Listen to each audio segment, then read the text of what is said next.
Career high 15 strikeouts in the game. Here's the 0-2. Swing and a miss. That's a new record. It's the 15th K for Holmes to go with the 19 put together by the Braves staff yesterday. Going only 6 1/3, so a fantastic performance from Grant Holmes despite the loss. The Braves are off on Monday. They'll play the Mets on Tuesday. It'll be a very, very interesting pitching matchup as the Braves will start Spencer Schwellenbach. He's 5-4, has a 3.11 ERA, 84 strikeouts, 14 walks, and a 1.00 whip. David Peterson going for the Rockies. He's 5-2, has a 2.49 ERA, 21 strikeouts, 25 walks, and a 1.19 whip. First pitch coming your way, 7:15 Eastern time. We'll start with the Ford Leadoff Show at 6 Eastern right here on the Braves Radio Network. You're listening to FM 105.7 and AM 1340, WKGN Knoxville, and W289CU Knoxville, Fan Run Radio.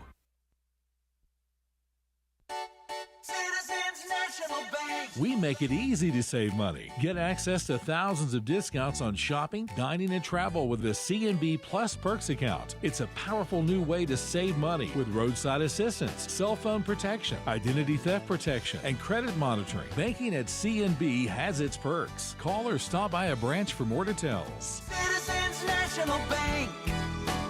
Banking never felt so good. Member FDIC.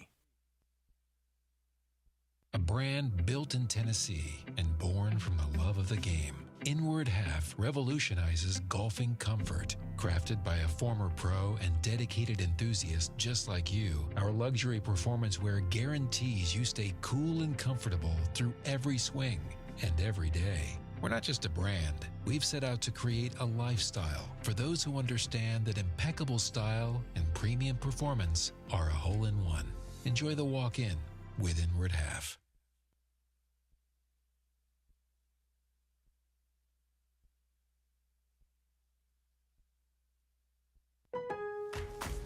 Planning for spring at Lowe's means big savings on outdoor power equipment, and Lowe's knows nothing feels better than free. Buy one select Ego string trimmer, leaf blower, or mower kit. Get one select 56-volt battery free. That's up to a $299 value. Power through spring with Ego, the #1 rated brand in cordless outdoor power. Because Lowe's knows home improvement. Valid through 4/3 while supplies last. Selection varies by location.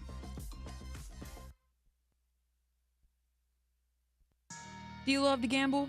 Do you enjoy listening to people talk about gambling? Well, then I have some good news for you. Every weeknight at 6 p.m., you can hear John Reed and William Pattison go over the slate, thanks to our friends at VIP Play. Sports topics aren't always black and white, but on the slate, they are always green. Nothing but trends, angles, and bets to try to make you some money. The Slate, presented by VIP Sports on Fan Run Radio, weeknights from 6 to 7 p.m. Good morning, Fan Run Nation. Hope you all had a great weekend and all the dads out there had a banging Father's Day. Summertime's here for sure, and man, what a weekend of top-notch sports did we get to see. We'll focus on the top 5 things from the weekend in Hour 1, and it's a lot.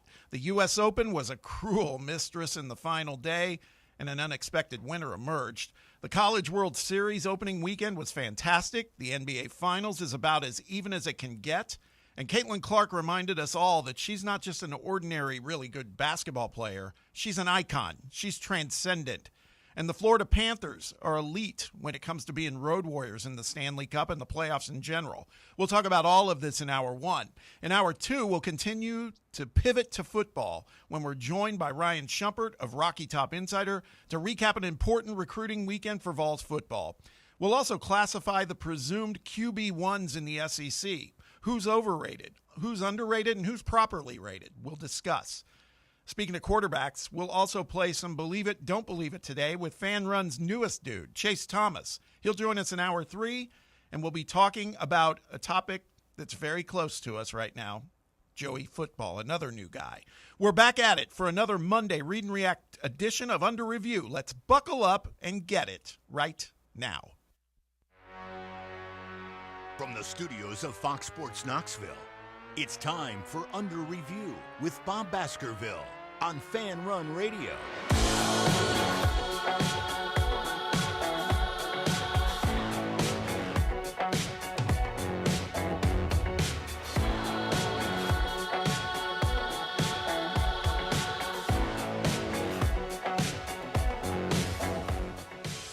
Welcome, welcome, welcome. It's Monday, a new week. Another weekend has passed. Another week getting closer to football. It's going to be here before we know it. We'll even start talking about some of that today. We are coming to you live from the White Claw Hard Seltzer studios of Fan Run Radio. It's Under Review. I'm your host, Bob Baskerville, joined as always by Sam Beard. Got Brett Hollander here as well. Got Jake Jenkins here. Whole crew ready to chop it up with you on a Monday.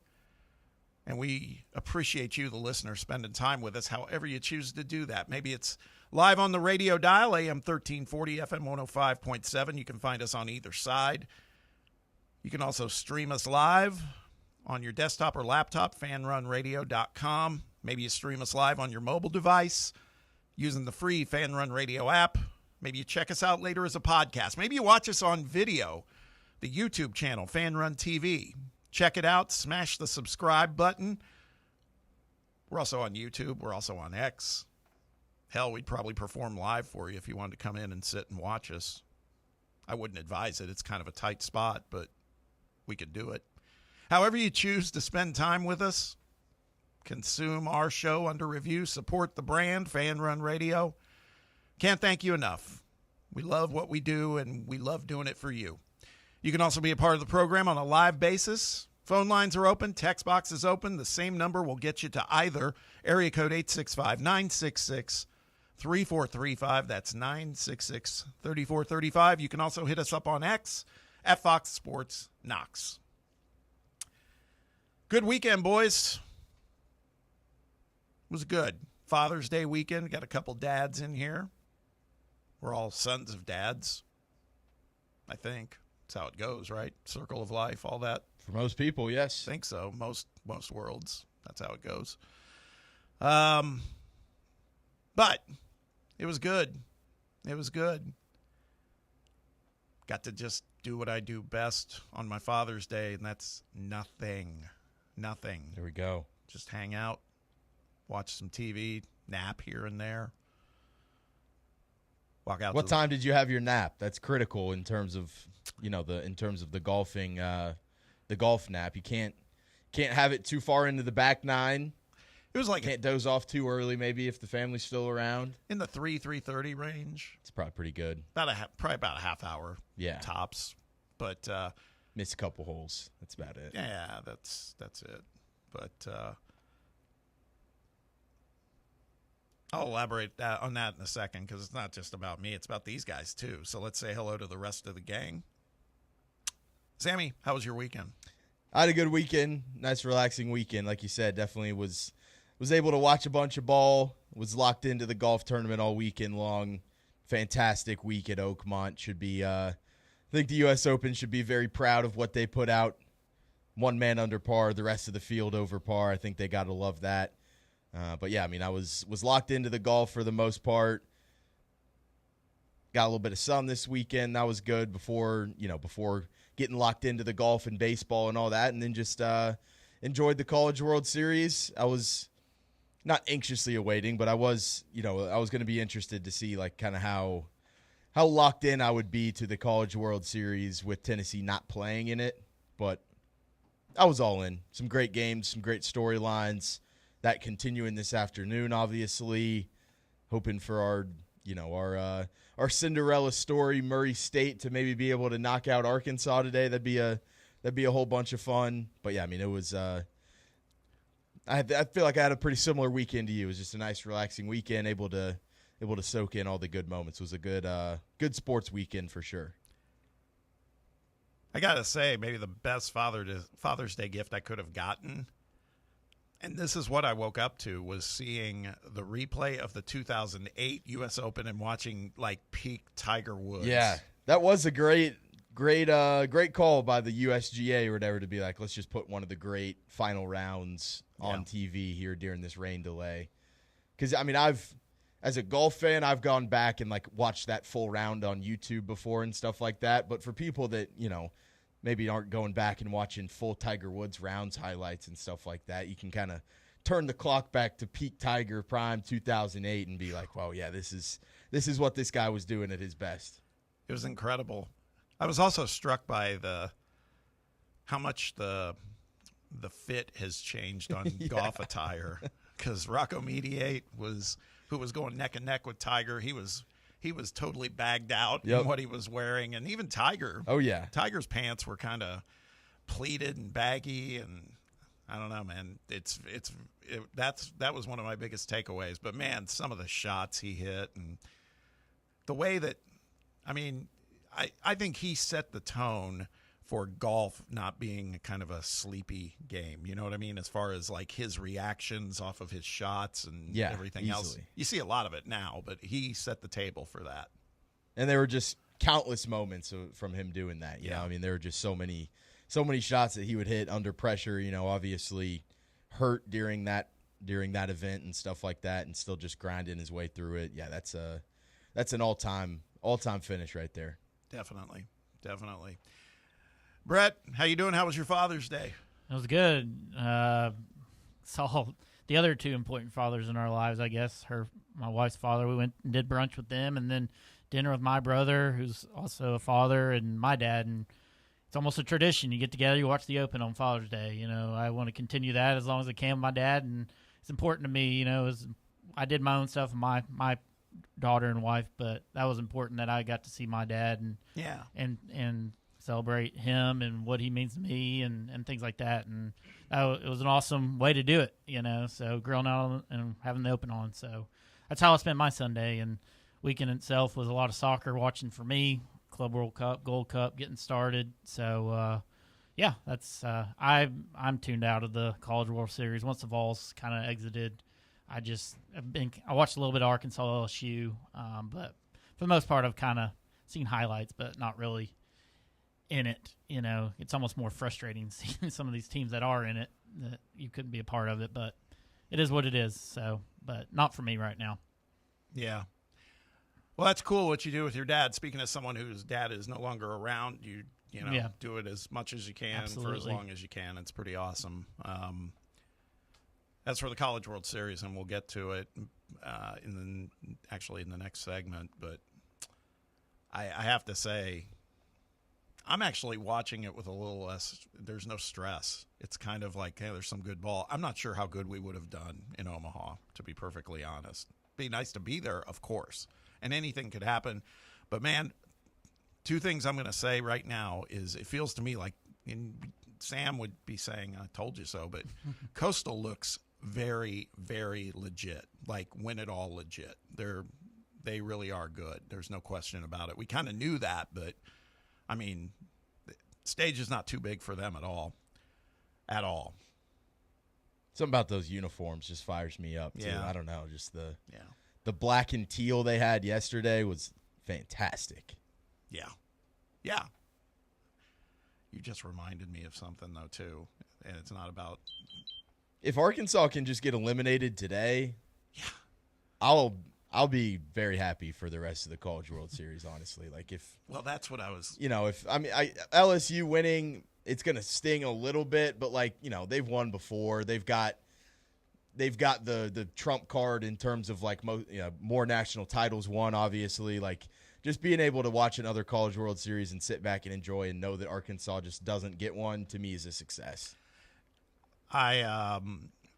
Because I just follow this guy. He's been a guest on the show now, Andrew Ellis, and he does a post game, the bombastic post game. They do live reaction, like we do voluntary reaction, and they were doing it. They're in Omaha, as they should be. That makes sense.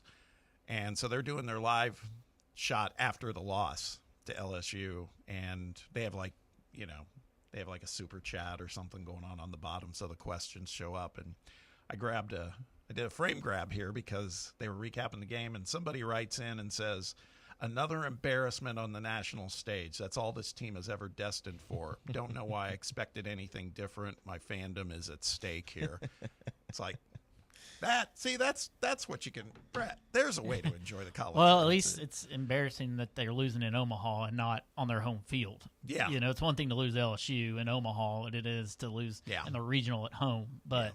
Yeah, and nothing better than watching Zachary walk off the mound after 2 innings. That was the great. I did see that. That was epic. Yeah, and that LSU pitching, like we've said all last week, that LSU pitching is that they're scary, man. It was. And they're all back. They're all back. They're all back. That's awesome. That is awesome. We'll talk more about that, like I said, as we proceed with the show. Jake Jenkins. How you I'm doing? back. Yeah, you are. I saw you guys missed me on Thursday. I appreciate the little note. Oh, yeah, we did say that. I heard your dad actually created a little recording of that. He did, yeah. He sent it to me when I was at work. Yeah, that's good. That's good. My Father's Day, pretty good. My dad did not want to do absolutely anything, so we took it easy. Nice. Not much. Went out with some friends. We saw the new live-action How to Train Your Dragon in IMAX. Oh, how was it? Pretty good. I liked it. And then we went home, had a good steak dinner. Yeah. So did he make the steaks? He did make the steaks, yeah. Yeah, that's But still okay. He likes doing He that. enjoys doing it, yeah. You know what we had? We had hot dogs.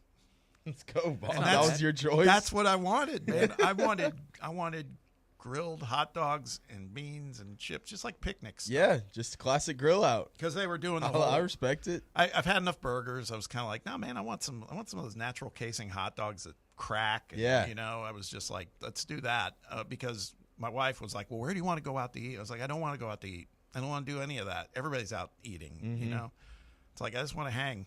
Sit with my paper plate of a hot dog and beans and chips and watch the U.S. Open play out. It was actually a China plate, but it was definitely a paper plate fixins for sure. Yeah, the baked beans, potato salad. That's the way to do it, right there, Bob. It was good. Yeah, I'm not ashamed. Comfort food on a comfort day. No, not at all. It was good. It was definitely good. I saw that they put some new bookshelves in, or gaming shelves, whatever the hell you want to call them, in your place. Yep, we're getting my little apartment set up downstairs. It's coming along. Getting all the Legos put up. They're painting down there right now before I left, so I think my parents are saying I might be moved in there this weekend, next weekend. He's moving into his basement. I like it. To kind of have like his own little apartment type thing. A little oasis. Own little space. Yeah. Yep. You can exit and enter from downstairs. Okay. It's nice. I'm excited. A little bit out of sight, out of mind, but still at home kind of thing. Yep. Yeah. You know, here's the thing. We did that with my son when he was in high school. Not a good move. A little too soon for that. We found out he was, we had little chimes when you leave the house, you know. Well, he figured it. He's a smart kid. He figured it out and got the magnets out to take the chimes out because one of his best buddies literally lived next door to him. So, yeah, that was the time we were like, man, we probably need you upstairs. Yeah. This sounded like an awesome idea, but you're not quite ready for that. It was good in theory. Yeah, Jake's a high school grad. He's ready. Let that happen. Let that happen. And you're contemplating maybe joining us on Fridays now? I think I'm pretty settled. I think I can make that work. That'll be good. Yeah. That'll be good. Just we need to, particularly in these dog days of summer, we're going to need some times to bounce stuff off people that don't care about sports. You care about sports. You just I'm don't your guy. follow it. Yeah. Any more Mission Impossibles down this weekend? I got 4 down. Didn't really do a lot, but 4 was pretty good. Finished it. Not really. I still like 3rd the best. It's good that 3 is good. you're hanging in there. I finished my show Mob Land out. Whew. Man, You sad it's gone? I'm very A little sad. emotional. Very sad. Now I'm watching something else on Netflix that I would highly recommend. I watched the first episode, Department Q. Okay. Which is a British kind of procedural, crime procedural thing. It's about, this big like murder mystery at the beginning, and it had been recommended to me, and it's a slow start, but I'm trusting my guys who recommended it. That tells me it's going to be good. So moving on to that. I could have watched some more of Stick with Owen Wilson, and I chose not to. Thought it might ruin my vibe for the U.S. Open. Yeah, I was gonna say you've had a lot of golf for the weekend. Maybe that one's not part of it. How about John Rahm finished? That's who I had in my one and done pool. You were looking pretty. He finished. You were kind of scared of him for a second there, Bob. I mean, he was in the clubhouse at +4, and it was just absolute pandemonium on the course out there for a little while. Yeah, and he finished, I think, in a tie for 7th. So +4, and he won like over $600,000. Yeah, it's not a bad payday for playing over par golf. Yeah, It's crazy. The best round, him and Rory, I guess, on the day. Yeah. I think they both shot 3 under. Yeah. Yeah, it's unbelievable. It's unbelievable. Well, we got a good show for you today. We got a lot to talk about. Ryan Shumpert will be joining us at the top of the second hour to talk some Vol stuff. Big recruiting weekend for the Vols in terms of who they had in here. Some pretty big names, some legacy names, but and a commit out of it, I believe, right? Right. So we'll talk about that. We'll get Ryan's take on the Zakai Ziegler thing because that went down last week after our weekly visit with him, and also there's some activity in baseball too. So we've definitely got some things to talk about with Ryan. Chase Thomas, host of the Chase, 1 to 3 weekdays here on Fan Run. He's going to come in and join us for Believe It, Don't Believe It. Russell Smith is slacker, taking a week off. He's on vacation. So figured it'd be good to bring Chase in and chop it up with him. Picked a good week. It's going to be raining like all week, isn't it? Yeah. Yeah, exactly. This week's going to suck. Bear's gone too. Yeah. I believe. Bear went west. Russell went southeast. Yeah, Bear went to L.A. Perfect timing for that. It's just wherever he wants to be, right? Yeah, that's good. All the crazy people. Yeah, he'll be wearing one of those toxic gas masks around L.A. everywhere he goes. Oh man.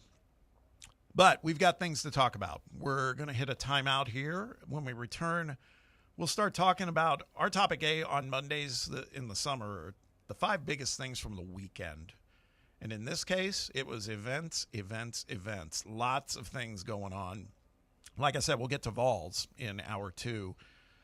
But it's a proper Father's Day, man, with all the stuff that you could watch yesterday. IndyCar race last night in prime time. I know that's not your guys' bag, but it was kind of entertaining. That was on Fox. It was a hell of a day. We're not going to talk about the IndyCar race, though, but we'll talk about all the other things when we get back on the other side. So stick around. You're listening to Under Review, and it's Fan Run Radio. Can't get enough Fan Run Radio? Download the free Fan Run app and take the best Tennessee sports conversations with you wherever you go. Yeehaw! I've been hooting and hollering ever since I started betting with the VIP Play app. VIP Play has more than 200 leagues, every bet type you can imagine, live betting and live hosts, all with 24/7 support from real live people when you need them. Start betting better with the VIP Play app today. Don't be a better, be a better with VIP Play today. Download VIP Play today or head to VIPPlayApp.com. Make sure you use the promo code FANRUN to take advantage of their welcome bonus and so they know that we sent you. Gambling problem? Call 1-800-8899-789. Must be 21 or older and located in Tennessee to bet. Hall of Fame Wine and Spirits is Knoxville's new one-stop shop for legendary deals on all your favorite adult beverages. Conveniently located on Hall of Fame Drive, less than a mile from the Smokies' new downtown ballpark, Hall of Fame Wine and Spirits has everything you need for your next gathering with friends or a relaxing weekend at home. So stop by and show some love to this new local business and tell them Fan Run Radio sent you. Hall of Fame Wine and Spirits, 742 Hall of Fame Drive, online at hofknox.com. A brand built in Tennessee and born from the love of the game. Inward Half revolutionizes golfing comfort. Crafted by a former pro and dedicated enthusiast just like you, our luxury performance wear guarantees you stay cool and comfortable through every swing and every day. We're not just a brand. We've set out to create a lifestyle for those who understand that impeccable style and premium performance are a hole-in-one. Enjoy the walk-in with Inward Half. Rickard Ridge Barbecue, located in beautiful Cove Lake State Park. Rickard Ridge is home of the best ribs in the Volunteer State. Smoked daily by Pitmaster Mark Rickard, the barbecue at Rickard Ridge is mouth-watering, fall-off-the-bone delicious. Take the scenic drive up I-75 to exit 134 for directions and to look at the rest of the menu. Visit Rickard Ridge online at rickardridgebbq.com.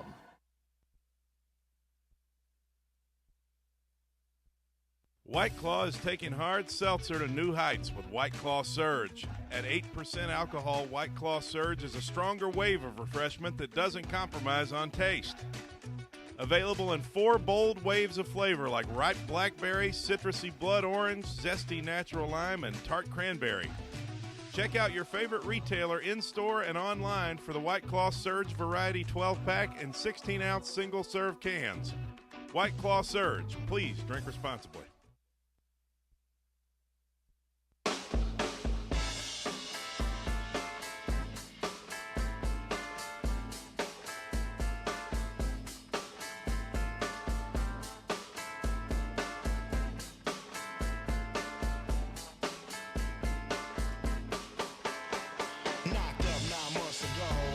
Welcome back. Topic A for today. It's a Monday, so let's talk about the 5 biggest things from the weekend. Like I said, going into the break, events. There were a lot of them. We talked about Father's Day. One of the Father's Day traditions matters to all of us is the U.S. Open, wrapping up on Father's Day. Always does. And in this case, we talked about this going into the Open on Thursday about this course is so unforgiving, so tough out there at Oakmont. Started out with some players really playing well, some negative numbers, quite a few guys with negative numbers, but in the end, there was only one in the entire field with a negative number. That would be J.J. Spaun, who conquers the unforgiving terrain of Oakmont. Absolutely crazy U.S. Open, Sam. And Spaun, a 150-1 odds long shot, gets the title. Did not see that coming. He started off strong first couple of days, but then kind of fell back a little bit.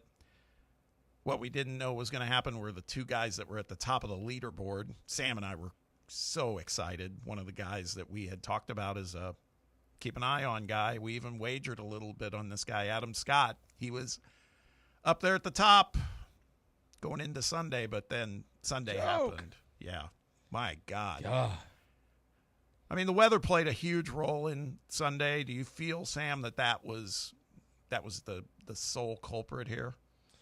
I think it was absolutely a huge factor to it. I don't think it was the sole culprit, but I think when what you had already seen through 3 rounds, just how frustrated these guys were getting at the course and, you know, probably themselves too, some of the shots that they're hitting throughout. And then you add in a bunch of weather and it's not just, you know, just a little bit of rain. I mean, it was a torrential downpour over there, basically. Yeah. I mean, it was, you could see where the fans were walking was just like a mud pit, basically.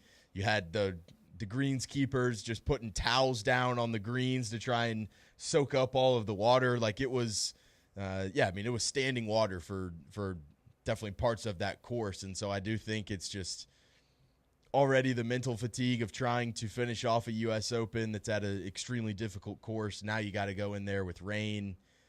You get messed up for like an hour and a half kind of with that delay.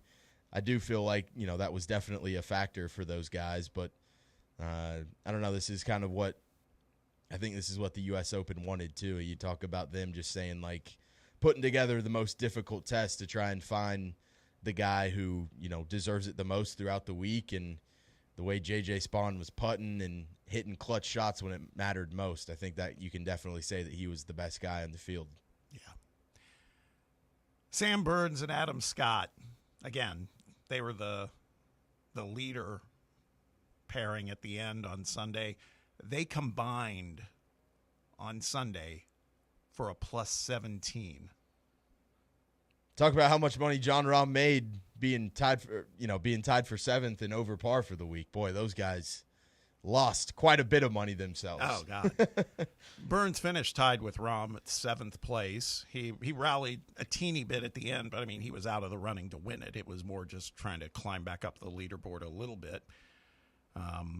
He finished 7th. Scott finished 12th.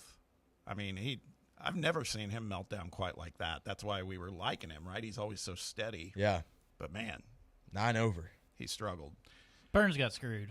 Burns did. Yeah, get talk screwed. about that because I didn't see that part His of ball was sitting in water. Yeah. I mean, I don't know how they didn't give him relief in that moment. Like, Yeah. I realize everybody's sitting out of water, but his was standing water. You could see the water around his ball, and it clearly affected. He was tied for the lead at that point. Yeah. And he ended up hitting it in the rough and making double bogey, and it pretty much knocked him out of the tournament. Yeah.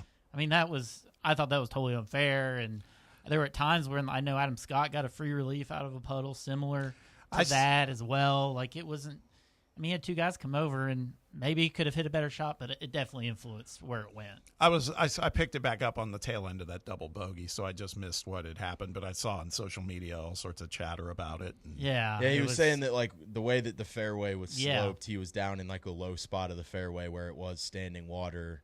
There wasn't a And I dry guess spot they where just- he could have dropped to, but better than what he was in. Yeah, so they just basically said like, hey, you gotta play it how it is out of there. And yeah, I mean, he definitely that definitely affected him throughout the rest of the tournament. I mean, it especially that stretch coming up. Like 17 was easier, but 16 and 18 are brutal.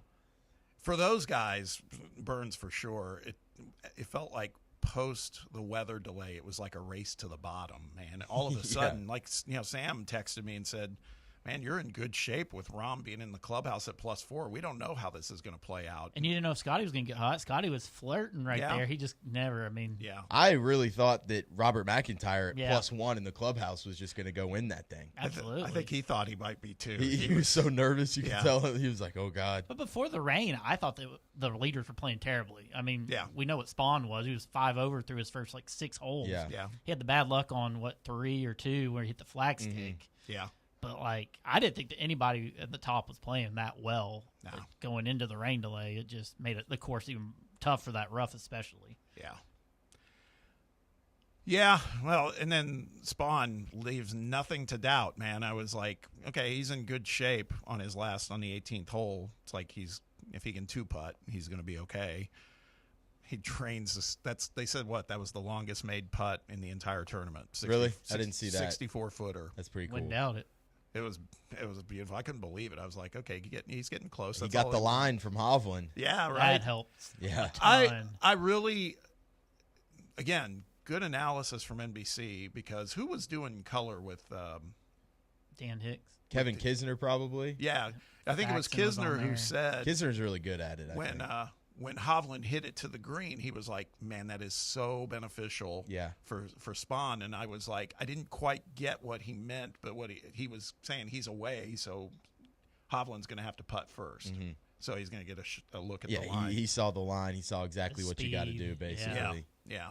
But he said it all while the ball's still bouncing. You know what I mean? It's like he was ahead of it. So Someone on social media was like, if Victor Hovland has respect for this course and wants this thing to finish in the proper way, he would hit a wedge instead of hit this putt, basically, to not be able to give him the line. That's pretty funny. He wasn't the way he was putting though all week. He was not 3-putting from that distance. So Spawn finishes. I don't know. You think with all that pressure on him?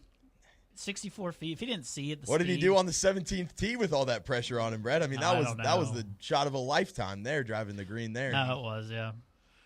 Spawn finishes at -1 for the tournament. Like I said, the only guy with a negative score.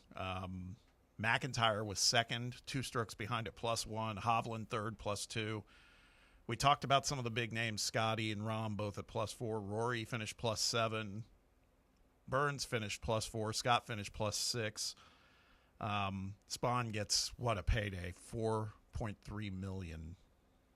Big day for a guy who there was somebody who wrote that they spotted him like in Arizona playing. He plays at like public courses, public driving ranges, and he says he does that to kind of remind himself where he came from. You know, just kind of, you know, it's more who he is. And Yeah. I've certainly seen him, and I know he's a good enough golfer, but this was obviously an enormous moment. This is a get over the hump moment, and seems like a good dude too. So seemed very gracious. And I mean, he started his season in like the hundreds in terms of world golf ranking. Now he's top 10 this year. Yeah, right. So, He I mean, moved. Yeah. Yeah, started at 119th this season. He's never been higher than 25th in his career. He's now number 8. Wow. Now he's going to be playing in the Ryder Cup. too, Yeah, for sure. Hopefully he putts like that for us. In Evidently, the Ryder Cup. they said his daughter was sick the night before, and Yeah, so he he- was making runs to CVS in the middle of the night. He was at CVS at 3 a.m. That's crazy. That's Father's Day stuff right there. He won the Knoxville Open. I saw that too. Yeah. 2016. We can claim a major champion here. That's right. That's right. So that was top of the weekend. Number 2 was College World Series. I'd say, again, yeah, our guys are not there, and that sucks. But if you like baseball, this was, I thought, a hell of an opening weekend. Coastal fires the first shot on Friday. They take down Arizona 7-4. Then Oregon State, Louisville. Sam and I were texting. That finish was wild, man. The 9th inning. Oregon State had the lead, but then Louisville comes back. Some errors kind of set things up. They tie the game up going into the bottom of the 9th. And then That little bloop that just what they score 2 off of that little bloop single kind of thing. Yeah. Barely stayed fair. The throwing error, the catcher went to get it, and then he lost the ball. Yeah. He didn't know where the ball was, and I mean, it was crazy. But Oregon State prevails. They win on a walk-off single to win over Louisville. Then on Saturday, UCLA holds firm against Murray State. The Racers tried, man. They just didn't have enough. I'd love to see them win today. They're going to do it. That'd I got a feeling. So great. And in the main event, everybody was waiting for this one. LSU just stifles Arkansas 4-1. Kate Anderson was fantastic. 7 innings pitched, 3 hits allowed, 1 run, 7 Ks. And Sam, you said it earlier. The Tigers chased Zach Root early with a 3-run second. He didn't make it through the second. No, he got chased out of there pretty quick. They had to go to the bullpen, and I mean, I think that was probably the story of the game going into that one is, whose ace is going to be able to, hold on for longer. And obviously Kate Anderson goes out there and throws, the game of a lifetime basically, and just leaving absolutely no doubt in that one. He was fantastic. Yeah. They had no answer for him. Kind of tired of seeing his mom, honestly, but I get it. They like to do those stories. That's fair. Arkansas hung in after that. Gabe Gackle was unbelievable, man. 10 strikeouts and 6 innings of relief. But LSU, the beat just went on. After Anderson comes out, Shores and then Case and Evans just lock it down still. I mean, they're pitching just too much of it. Need to get that Gackle kid some new shoelaces. Yeah, what was up with that? That was weird. LSU, we said this going into this matchup, whoever wins is going to be in a great spot, and they sure are. They're already, they're just 1 win away from being in the finals, right? Is that right? On their side, I guess. On their side, yeah. Arkansas on the brink of yet again some major postseason blues. They got to feel the pressure going in there against Murray they State. feel all of it, Bob. Yep. Speaking of pressure, Sunday we saw an absolute meltdown and then a dominant performance in the nightcap, but the meltdown happened compliments of Arizona. They were leading against Louisville for 7 innings of this game, but then in the 8th, bottom of the 8th, a total train wreck for Arizona, and it just started with a simple error, and then it just blew up from there. Inning started with Arizona up 3-2. End of the inning, Louisville's up 8-3. Yeah, this was a crazy game. I mean, you get 6 runs in the 8th inning from them, and it's just Arizona was in the driver's seat, to your point, just all game long basically, and Louisville just keeps hanging around. That's I don't know, it was giving me kind of some vibes of the Tennessee comeback against Florida State a little bit. Just like you can never feel too comfortable in any game at any point in Omaha, and I think Arizona, learned their lesson, but unfortunately a little bit too late for them to learn that lesson, I guess. Yeah, Louisville's got some guys they got some speed, man. Fun little group over there. Yeah, I don't mind them, honestly. and they'll be playing in an elimination game. They survive for at least a couple more days, but what a crushing way for Arizona to go out. In the late game, Coastal Carolina, man, like we said earlier, they are not letting up. They win their game 6-2 against Oregon State. Jumped out right off the bat, 3-0 in the first, and just kept control from there. That's their 25th straight win. Why not 26? Yeah. They're hot. They're hot, man, and their pitching is just unbelievable. That's what I was going to say. Talking about pitching, we just said it about LSU. Coastal reminds us they have arms, and man, do they ever. Justin Morrison, who is now 12-0 on the season, 7 2/3 innings pitched, gave up 5 hits, 1 run, 7 strikeouts. They got some awesome names, too. Colby Thorndike, 3 RBIs. He cleared the bases in the first inning with a double. Just baseball guys. Yeah. We can get a Coastal LSU final, right? Those are different sides. That's what I'm thinking. That'd be a elite pitching right there. That's what I'm thinking it could be shaping up to be, honestly. That'd be fantastic. Oregon State looks shaky, man, in the field. They ranked like in the top 10 in fielding percentage for the season, but they've had 5 errors in their 2 College World Series games. Not the time to have that happen. Gets different when you get into that stadium, man. I feel like it just, it's a huge stadium. It plays much different than whatever you've been playing in all season long. Oregon State kind of plays in that small little intimate stadium that they've got up there. I do wonder if that's just a little Bigger bit of crowds, if that's just kind of harder to adjust the eye to or something like that. But yeah, there have been some uncharacteristic fielding errors for them. Yeah. So now the Beavers, they go to a elimination rematch against Louisville. So that'll be happening on Tuesday. And as for Coastal, again, on their side of the bracket, 1 win away from the finals. They're situated nicely. I was saying I thought Oregon State would come out of that bracket. I have totally flipped my position on that. This seems like it's Coastal's to lose now. So those are the top 2 things that happened over the weekend. We got 3, 4, and 5 coming up after this timeout, talking about the NBA, the WNBA, the Stanley Cup, all of that when we return. Stick around. It's under review on Fan Run Radio. For the fans, by the fans, this is Fan Run Radio, Knoxville. Citizens National Bank. We make it easy to save money. Get access to thousands of discounts on shopping, dining, and travel with the CNB Plus Perks account. It's a powerful new way to save money with roadside assistance, cell phone protection, identity theft protection, and credit monitoring. Banking at CNB has its perks. Call or stop by a branch for more details. Citizens National Bank. Banking never felt so good. Member FDIC. Your smile is one of the first things people notice, so why not make it unforgettable? At Knoxville Smiles, we believe everyone deserves a smile they're proud to show off. Whether it's time for a routine checkup, a professional cleaning, or something more advanced like teeth whitening or veneers, our expert team is here for you. We use the latest technology to provide the highest quality care in a comfortable, friendly environment. At Knoxville Smiles, we don't just treat teeth, we treat people. Our goal is to make every visit as stress-free and pleasant as possible.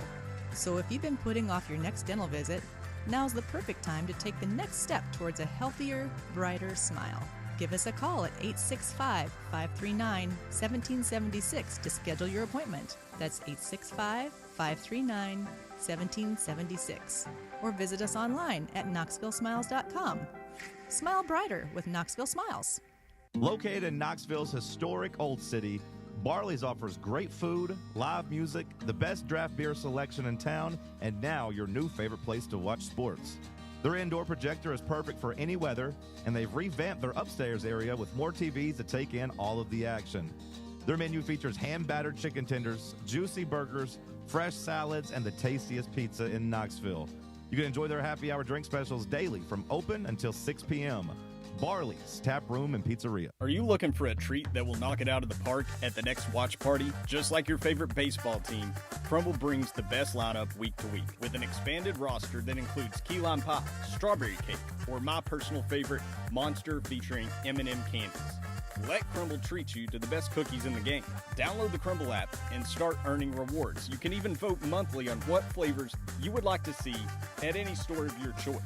Warmer weather is here, so get to the ballpark, but don't miss the cookies.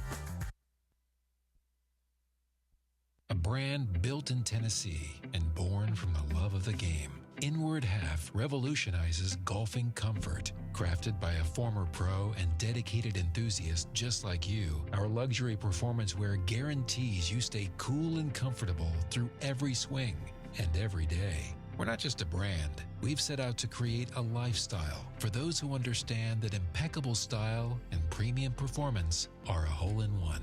Enjoy the walk-in with Inward Half.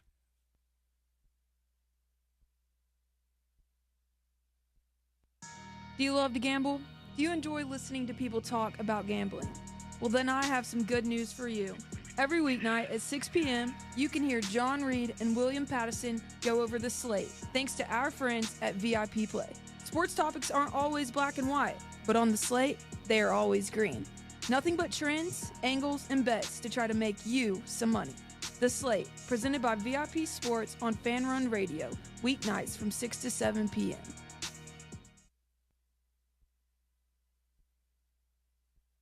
What are you going to do with your old car? You can try selling it, you could junk it, or you can donate it to Heritage for the Blind. Your car will be towed away for free, and your donation is tax deductible.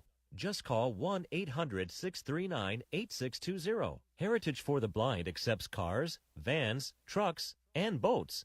It doesn't matter if your vehicle runs or not. It'll be towed away for free, and you'll be supporting those that need help. Heritage for the Blind is a nonprofit organization that helps the visually impaired live fuller lives. Call right now to donate your car. And as a special thank you for calling, you'll receive a free 3-day vacation voucher to many exciting locations. Call Heritage for the Blind right now. Call 1-800-639-8620. Donating is easy, and your vehicle is towed away for free. Plus, you'll get a free vacation voucher. Call now, 1-800-639-8620. That's 1-800-639-8620. 1, 2, 3. 1, 2, 3.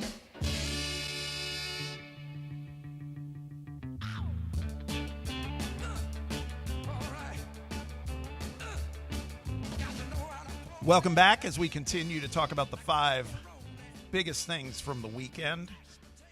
Number 3 happens in the NBA. By the way, there'll be some headlines Sam will have for you later about some other stuff happening in the NBA too. But the playoffs. Friday night, Indiana squanders their shot at a championship. Oklahoma City wins 111-104, ties the series up 2-2. After leading most of the first 3 quarters, Indiana goes silent in the fourth. And I think Oklahoma City deserves some credit for that. They were outscored 31-17 by the Thunder in the fourth. Their defense just shut the Pacers down. For the game, the Thunder dominated points in the paint. They dominated second chance points. Took the Pacers out of their flow. That's the most important thing to mention here. But you know who else took the Pacers out of their flow? Took the whole game out of its flow? Sam, it was the refs. The extender, Scott Foster. God. 53 fouls called between the two teams. 71 free throws attempted, too. Did you see what Rick Carlisle did? No, what did he do? He talked afterwards, and he said, I don't know why y'all are getting on Scott Foster. He's a great ref. He's playing the game, man. He knows Scott Foster is going to be back, I think, for Game 6.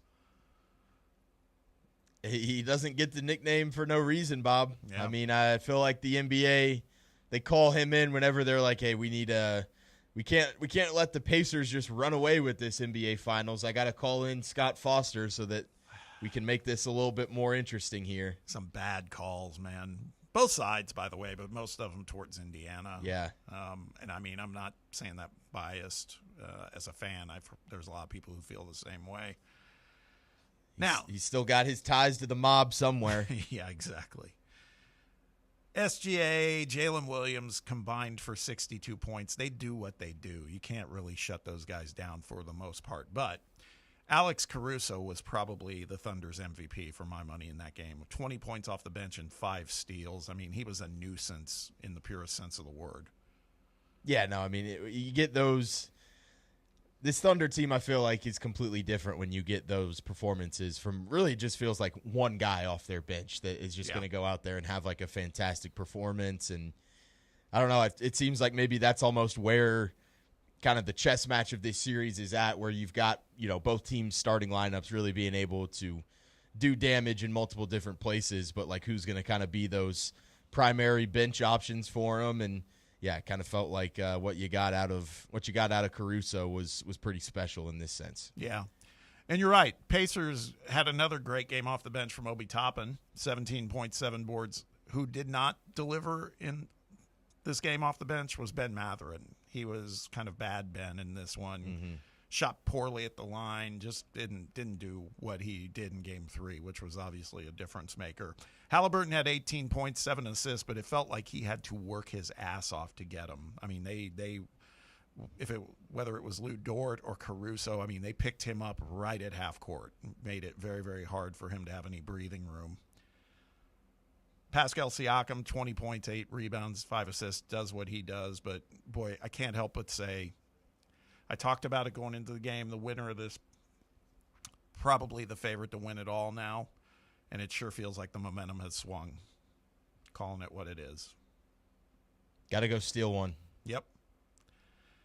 I just can't imagine going back to Oklahoma City for a Game 7. It's going to happen here in Game 5 coming up tonight. So, I don't know. We'll see. They really only hit 3 threes? Yep. OKC? Yep. My gosh. You don't see that in NBA anymore. No. It only took 16. Yeah, I was going to say, the attempts is almost even more wild. Yeah. Is that something y'all game planned? Do you just don't want to shoot threes, or is that something they did? Just wanted to get to the line. Knew Scott Foster was out here. That might have been it, man. Because that push off and 4 steps that he took was right. He was him watching it. Yeah, he's literally just staring at his feet and just, oh no, he's good. I mean, and we've talked about it. SGA is good. Or at that touch foul where he goes up to shoot it and he just.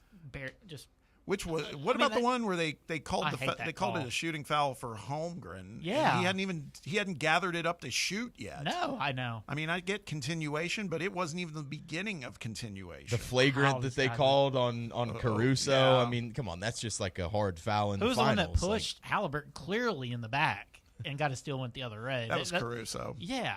I mean, come on. Lou they didn't Dort. even try and let him catch the ball. Did you see Lou Dort clear out Halliburton while they were shooting free throws? I mean, Hallie flopped a little, I think, but I can't blame Carlisle for what he says. He's trying to get Scott Foster to give them some of these calls tonight. Exactly. Yeah, it was horrendous. We'll preview that game later in the show. I'm going to talk about WNBA at number 4, and it's about the power of Caitlin Clark. Indiana Fever welcome Caitlin back. Sellout crowd at home, okay? Put that in perspective. They were sold out Friday night in Gainbridge. They replaced the floor the next day for an afternoon game, another sellout. And, man, she was ready. Indiana wins 102-88 over the previously undefeated New York Liberty. She had 25 points in the first half, 6 of 8 from three-point range. She finished with 32 points, 8 boards, 9 assists, 7 three-pointers for the game. And this I found fascinating. All of her three-pointers, all of them, were at least 4 feet or more beyond the three-point line. 33 feet, 27 feet, 31 feet, 26 feet, 31 feet, 27 feet, 26 feet. And you know it's inevitable in the sport, men's and women's. They're going to move this line back. And it's like, she's ready already, man. They're not going to move it back 4 feet. No. No, I mean, that stretch that she had, just the 9 points in like 30 seconds or whatever was just unbelievable. That really is like watching just women's Steph Curry, like when he was just coming on and absolutely changing the game. So the sellout crowd says it all. The TV ratings from ABC. Saturday's game was the most watched game in WNBA history ever. 21 million who watched that game. I was one of them. I actually watched it with my wife. Fever was 2-3 with Caitlin out of the lineup. They averaged about 12 points per game less than they do with her in it. We've said it before, but it's not hyperbole to say that Caitlin Clark is the most important star for a respective league, not just their team, the whole league in any of the professional sports leagues right now. I think It's like you said, she's kind of like Steph Curry-esque. I don't know if she's Michael Jordan level, but she is Steph Curry-esque because of her game, the way she plays, etc., and all the other stuff she does. She doesn't just score, man. Her passes, we've talked about this forever. Her passes are elite the way she sees the court. I mean, she's I feel like she is having a Michael Jordan like impact on the game. It's just like I feel like maybe her talent is just a little bit more of the Steph Curry type of thing. Like I think I do think it's fair to say that that she has kind of been able to get to that level type of thing. Yeah. It's unbelievable. Yeah. Last one in our 5 biggest things, the Stanley Cup Finals. Florida Panthers, they close in on a repeat. They win Game 5 against Edmonton 5-2. They jumped out early like they tend to do. They were out there in front 2-0 in the first period. They never looked back. Edmonton never got closer than 2 goals down. And what about Brad Marchand? Again, 2 goals, including the tone-setting first goal. Do we feel like he's lining up for the MVP award for this series? Or is Bob in there? I don't know. Reinhart maybe too's in there, I believe. Let's but see what Marchand's like the first guy to score 5 goals in the Stanley Cup Finals for 2 different teams or something crazy like that. That's a sick stat. I like that. Which I thought was pretty amazing because I figure like Gretzky or somebody had it for all the playoff games he played in. Help me out. Who was he with before Florida? Boston, yeah. Okay, that makes sense. They traded for him at the deadline. Last 30-minute deal. Sam Bennett's actually the heaviest favorite to win Bennett, right now. I said Reinhardt. I think I meant minus Bennett. 225. Yeah, he's having. But Marchand's next at plus 300. Because the Conn Smythe they give to the overall playoffs, they don't have just. He'd be the MVP of the finals, I would say. Yeah. But they give the Conn Smythe for the entire postseason. Here's what's crazy too: the Panthers. I mentioned this in the open that they're road warriors. They are now 10-3 on the road this postseason. They're only 5-4 at home. Yeah. So they're doing work on the road, which obviously that's tough, man. And now, I don't know. Maybe Edmonton's looking at it like, hey, we got a shot to push this to a Game 7. We're going back to Sunrise. They don't play as well at home. Yeah. But they could win it. They could take it all home on Tuesday if they could win Game 6. I don't know. The way this series has gone, I still feel this thing could be going to 7 games. Edmonton digs deep, man. They seem pretty gritty. Bob, I think you, and not just you, I think the Indy Star got WNBA centelled with these ratings. I'm looking at an article that was written from the Indy Star by Scott Horner, and he links this tweet, but it's from a parody account. The Indiana Fever posted that. Yeah, number. it's a fake Fever account. I'm telling you, these guys are getting good. These guys are getting good. Well, you know what's interesting? Via WNBA on ESPN, and you click on the account, and it's got 6 followers. Yeah, you're and right. the Indiana Fever, it's fan page, Indiana Fever News and Updates, # WNBA troll community. They're getting really good at this, Bob. That's amazing. I mean, they got the Indy Star. I'm not even putting this one on you. They've got real reporters for big time newspapers. What time was that game on? 3 o'clock. 3 o'clock. So that was when you said 21 million. I was like, that seems like a lot of people. That's right when the U.S. Open. Well, there's somebody. Now I'm looking at the comments. Somebody put that's more viewers than the finals. I would be surprised though. There's not many people. I have no idea how to gauge all of those numbers. So I was like, 21 million. I was like, I know Caitlin Clark brings a following, but that seems like a lot. No, you're right. And so I took this from the Indiana Fever's account, and they were attributing the WNBA on ESPN. So I didn't. Wait, so the real Fever account also got? Yeah. Wow. I mean, you just got to. Oh no, parody account. I was gonna say. God. Well, no, I mean, so did the Indy Star. But it says Indiana Fever. That's all it says. It does. For the account. And then they attribute WNBA on ESPN. I don't look at that. I was like, oh. Right. It just looks, you're like, oh, I mean, that's got to make sense. I'm telling you, Bob, these guys are getting good these days. Vet your sources, people. That's what you need to learn after today. The viewership was probably like. Oh, man. I'm sure it's still really high. It's high, but it's probably, at best, half that. At best. These guys do a really good job of faking this, too. And they've got. I mean, credit to them. They've got 13,500 followers for their parody account, so it makes it seem pretty pretty believable. That's good. Got to tip the cap there when you get Sintel. That's an all-time win for them. I mean, they put out a Father's Day tweet. Like, these guys are going in on the fake account. They just said, wishing all of the awesome dads a happy Father's Day. That's great. I think they probably took the same graphic that the Fever tweeted and everything. You can't help but laugh at that one. That's just that's a good troll. That's well played, man. 2 layers, right? It's like, oh yeah. It's like, my God. That's what you got to learn here, Jake. You got to double check your sources. They got banned or something earlier this year for doing it too much. Like, just that's their thing. I think I said it. Yeah, I think I said it during all of that Angel Reese stuff. It's like WNBA fans, they're not ready for what's coming because NBA fans, I feel like, are ruthless with all the parody accounts that they make and the fake headlines that they come up with. The WNBA now they've got enough traction now. People are they're wanting to make fake accounts for them. Yeah, it's good. On that note, that wraps up hour 1 of the show. We're going to go back and fact check the rest of the show right now. Now, when we return after this timeout, Ryan Shumpert, he gets his facts straight. We never have to worry about him. Rocky Top Insider's finest. He'll be joining us to do our Read and React segment. A lot of things happening this weekend in terms of comings and goings for baseball, big recruiting weekend for football. There's a lot to cover. We'll do it with Ryan right after this. Stick around. You're listening to Under Review on Fan Run Radio. 105.7 FM, 1340 AM. Online at fanrunradio.com and streaming on the free Fan Run Radio app. This is Fan Run Radio, Knoxville. We really need to get some branded stuff. Shirts, hats, promo items, something professional. I mean, we could just find a website and order a bunch of it ourselves. You could, but you're taking a big risk. You don't know the quality, the fit, the timeline. It's a roll of the dice. Yeah, I guess, but isn't that how everyone does it now? Not the ones who actually care about how their brand looks. Look, if we're putting our name on it, it needs to be done right. We need SM Athletics.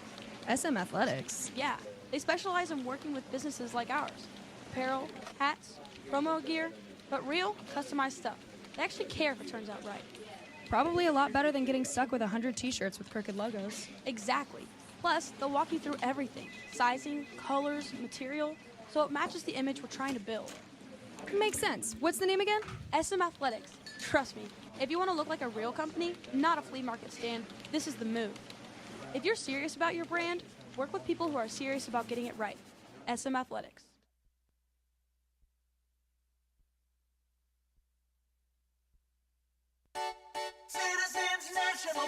We make it easy to save money. Get access to thousands of discounts on shopping, dining, and travel with the CNB Plus Perks account. It's a powerful new way to save money with roadside assistance, cell phone protection, identity theft protection, and credit monitoring. Banking at CNB has its perks. Call or stop by a branch for more details. Citizens National Bank.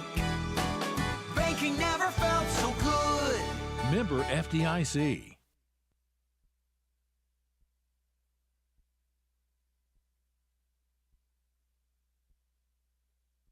Located in Knoxville's historic Old City, Barley's offers great food, live music, the best draft beer selection in town, and now your new favorite place to watch sports. Their indoor projector is perfect for any weather, and they've revamped their upstairs area with more TVs to take in all of the action.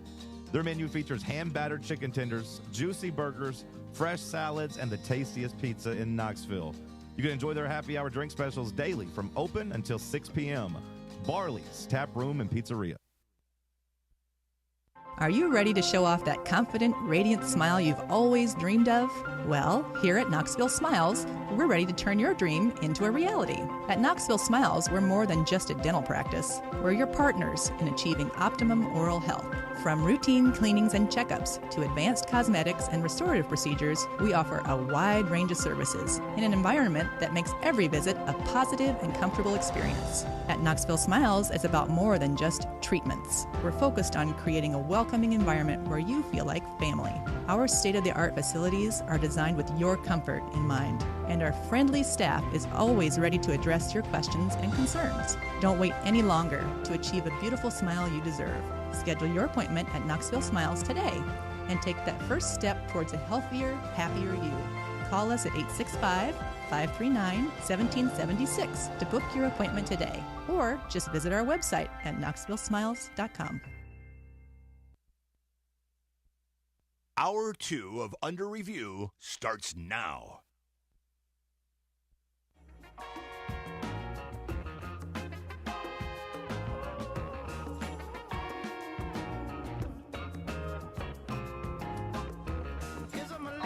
Welcome back to the White Claw Hard Seltzer Studios of Fox Sports Knoxville Fan Run Radio. It's Under Review.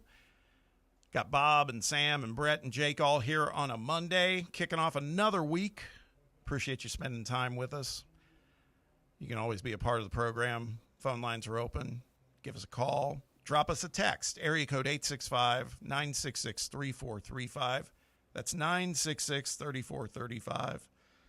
Or you can hit us up on X at Fox Sports Knox. Time to kind of go around the horn on Tennessee athletics. We're kind of hitting that spot where one season ends and other season we start to grow day by day closer to the season that rules all around here, which is football. But then there's other things going on too. Basketball, baseball still going in terms of the transfer portal, etc. Let's check in with our guy who does such a great job covering all of it all year long. It's Ryan Shumpert with Rocky Top Insider. Ryan, how are you, my man? I'm doing well. How you guys doing? We are good. We are good. You and I were texting, and it is kind of crazy to think, by and large, you can specify here, but I was thinking about this when I reached out to you, that this is probably the first weekend that has passed for the most part in recent memory where you weren't covering some sort of game for Tennessee. Yeah, for sure. I mean, there's few and far between where there's not something going on from first weekend of September to whenever baseball season ends. And yeah, I mean, the Arkansas series I covered remotely. Ole Miss series I covered remotely, but we had a spring game that weekend. I covered that in person. So had, and there's probably a couple of basketball in there too, if I had to guess, that were just covered remotely. But yeah, but by and large, basically been at a Tennessee sporting event just about every weekend the last 5 or 6 months. Yeah. Yeah, and we'll get to your thoughts on basketball, Zakai, and all that stuff here in a few minutes. But I think I'll start with the season that's closest to us. It just wrapped up last week. We don't want to know what Ryan did with his free time, Bob? Oh. No, you know what? Good point. Go. You go, Ryan. Tell us, what did you do? I watched a lot of golf, and I golfed on Saturday afternoon. So, good man. And I watched some of the College World Series, so I couldn't, get too far away from it. What do you think, on that note, if you were shooting around at Oakmont, what do you think your score would be? Oh, man. From the tips, I mean, well into the 100s. Well into. I mean, 120 range, maybe. I mean, I don't know, but not good. Chase told me on Friday, Ryan, to bring up your hatred of Rory McIlroy, because he kind of screwed me this weekend. I had a bet of him and Bryson to both miss the cut, because I'm not a big Bryson fan, and then he birdied his 18th hole on Friday to make the cut on the number. But Chase said if I brought up Rory McIlroy, you'll be able to talk about him for 20 minutes at nauseum. Yeah, I mean, I'm just a Rory hater, which, I mean, it's pretty crazy what a win it's been for me since he won the Masters. I mean, you would think, I mean, he probably universally gets the most positive media coverage of maybe any athlete in all of sports, and still whines about the media treating him unfairly. It's pretty ridiculous stuff. But, yeah, I'll save you the rest of the 19 minutes of it, I guess. You're not a Wyndham Clark fan, are you? No. Do we think that guy gets suspended or something? Yeah, I was having a conversation with somebody, like, maybe you can suspend him from Oakmont because there's, I think it's been 9 years separated the last couple of times there's been a U.S. Open there, so it's like probably wouldn't be a big deal for him. I don't think he actually gets suspended from the tour, though. I don't know what you think, Sam. I'm all good to suspend him, honestly, because I don't like the guy. But, yeah, I don't think he's necessarily going to find himself on the receiving end of anything bad. I think what you said is probably pretty accurate. Maybe he's not invited to go back to Oakmont or something like that. Maybe let's get him in there and he's got to fix up the locker room himself. Like he's got to redo the historic lockers and everything. Yeah, that's good. That's good. All right, let's let's hop over to Tennessee sports. Like I said, we'll start with the sport that's kind of been the closest to us in terms of just wrapped up a week ago. And it feels to me like since we last talked, I mean, Tony said it in his post-game presser after getting eliminated by Arkansas. He said, got to go get some dudes. And, boy, he's going and getting them, man. It started with a lot of pitching, and now Garrett Wright, Bowling Green catcher, heading to Rocky Top. Were you surprised by kind of the pace and frequency of how many guys are already in the fold?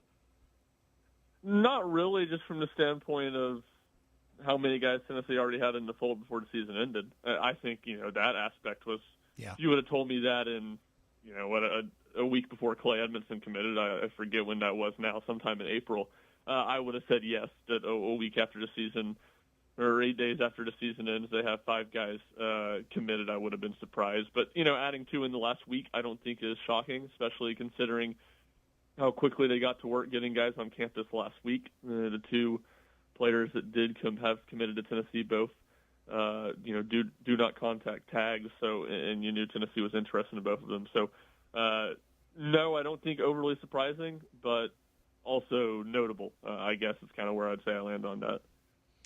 Has it been surprising to you that maybe Tennessee hasn't gone out kind of seeking a top end starting arm, I guess, in terms of just starting pitching? You've gotten a couple guys that maybe feel a little bit more like long in relievers or guys that you can just throw into that bullpen, but with all the turnover that you're expected to have with, Doyle and Phillips and Russell, those type of guys that are surefire exits, are you a little surprised that Tennessee hasn't maybe gone and tried to get a premium starting pitching arm?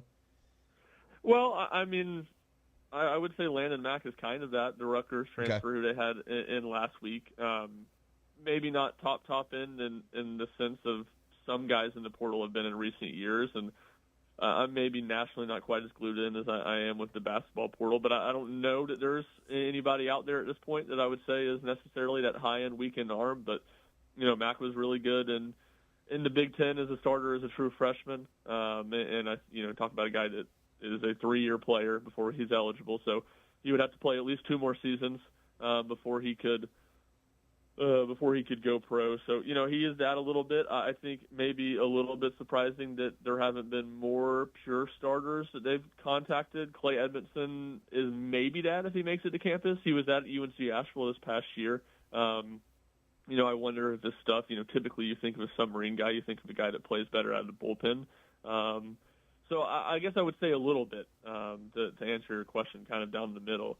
I think it does speak a little bit to the confidence that they have in some of the guys coming back. Tegan Kuhns obviously did not have a great end of the season, but is still a talented kid, was a weekend starter this past year. I think Braden Krenzel is a talented guy who has the stuff and the makeup of a weekend starter in the SEC. So not overly shocking, but again, kind of almost like I land with the last one, certainly notable. Speaking of Tegan Kuhns, because I'm sure you hear back channel talk, and there's been a lot of rumors kind of ginned up about maybe we quit seeing him because there was a possibility he was in the portal, or heading to the portal, but now that seems that talk has waned. I mean, does that align with anything you're hearing or rather not hearing? Yeah, no, I expect Tegan Kuhns back. I think he's going to return. Obviously, I think that was a fair concern from people after the way the season ended. I do think we could see a main Tennessee arm or one of Tennessee's key arms returning to the portal at some point. There's been some murmurs about that, but at this point, I think Kuhns is going to be back. Talk about what Tennessee's going to be getting with new commit Garrett Wright out of Bowling Green. 406 average, 48 RBIs. I was reading what you posted this morning. I like what you're saying there in terms of just guys. It seems like Tony Vitello and this staff are really kind of trying to go recruit some guys that are just good contact hitters, guys that you feel like are going to be able to get on base and, maybe a couple more kind of Andrew Fishers of the world and stuff like that. It feels like Garrett Wright just fits right into that category. Yeah, he does. I think there's a ton to like about him, and he's more than maybe some of the other guys that they've had visit, has some of that power, that pop in the bat. I mean, he did hit 14 home runs last season and I believe 20 doubles, but in the MAC, and Strikeout rate super low. I think he ranked 10th nationally in hit by pitch. I know Tennessee really likes his toughness and kind of his do-it-all, whatever the team needs mentality. So I think it's a lot to like about him at the plate. He's a bat that I think Tennessee can, plug into the lineup. I'm not sure for sure it all goes well. It's a middle of the lineup bat, and then defensively it gives him another body at catcher. And I think that's the part that's going to be really interesting to see how it all irons out. He's, I think, maybe started 60% of his games at catcher, and the other 40% or so in the outfield. He's versatile. He can play multiple spots, but does give Tennessee another catching option with, the most likely scenario being Cannon Peebles heading to professional baseball. We're talking with Ryan Shumpert with Rocky Top Insider. Moving off of baseball, heading into football. Big weekend in terms of recruiting efforts. Some pretty significant visits. Definitely some legacy names of note. Woodson, Witten, guys like that. But the Tristan Keys visit, I'd love to get your, again, from afar and provisional takeaways on that, because, boy, that feels like one if Tennessee could actually get him. 5-star receiver. We've talked about the receiver room, and there could be some challenges there. This guy could be a headliner, right? For sure. I think even, it was maybe during March Madness that he committed to LSU, and I know that was a name that Tennessee was very much in on at the time, and I remember him being a 5-star recruit, but even circling around and doing more research on him this week. This guy, I think Keys would be up there, with one of Tennessee's biggest commits in Josh Heupel's tenure, probably up there with a Faison Brandon and up there with a David Sanders and a Nico Iamaleava. So just a big-time recruit. Tennessee, we've talked about it from just this year's standpoint of not feeling great about the receivers room. And there's obviously another transfer portal cycle, and guys, it's a young group, so that they get older and presumably better. So you would feel better looking into, whatever that would be, 2026 at the receiver position, but it's not like you just feel like anything's a lock there. So landing Keys, I think, a tough task, certainly. LSU gets the last official visit, which certainly helps the team that currently has his commitment a little bit more of a local option. But the Vols were in it before, and I think they're still in it. So a little bit hesitant to think they're really going to be able to pull it off, but I certainly don't think it's impossible. Any positive news that you've kind of heard in terms of one of the other guys that they had on campus trying to flip, and 4-star corner over there, Alabama commit Zion Gibson? Was there any sort of news or inklings kind of coming out of that visit from the weekend that maybe make you think that he could be a guy that's a potential flip candidate as well? Not particularly. I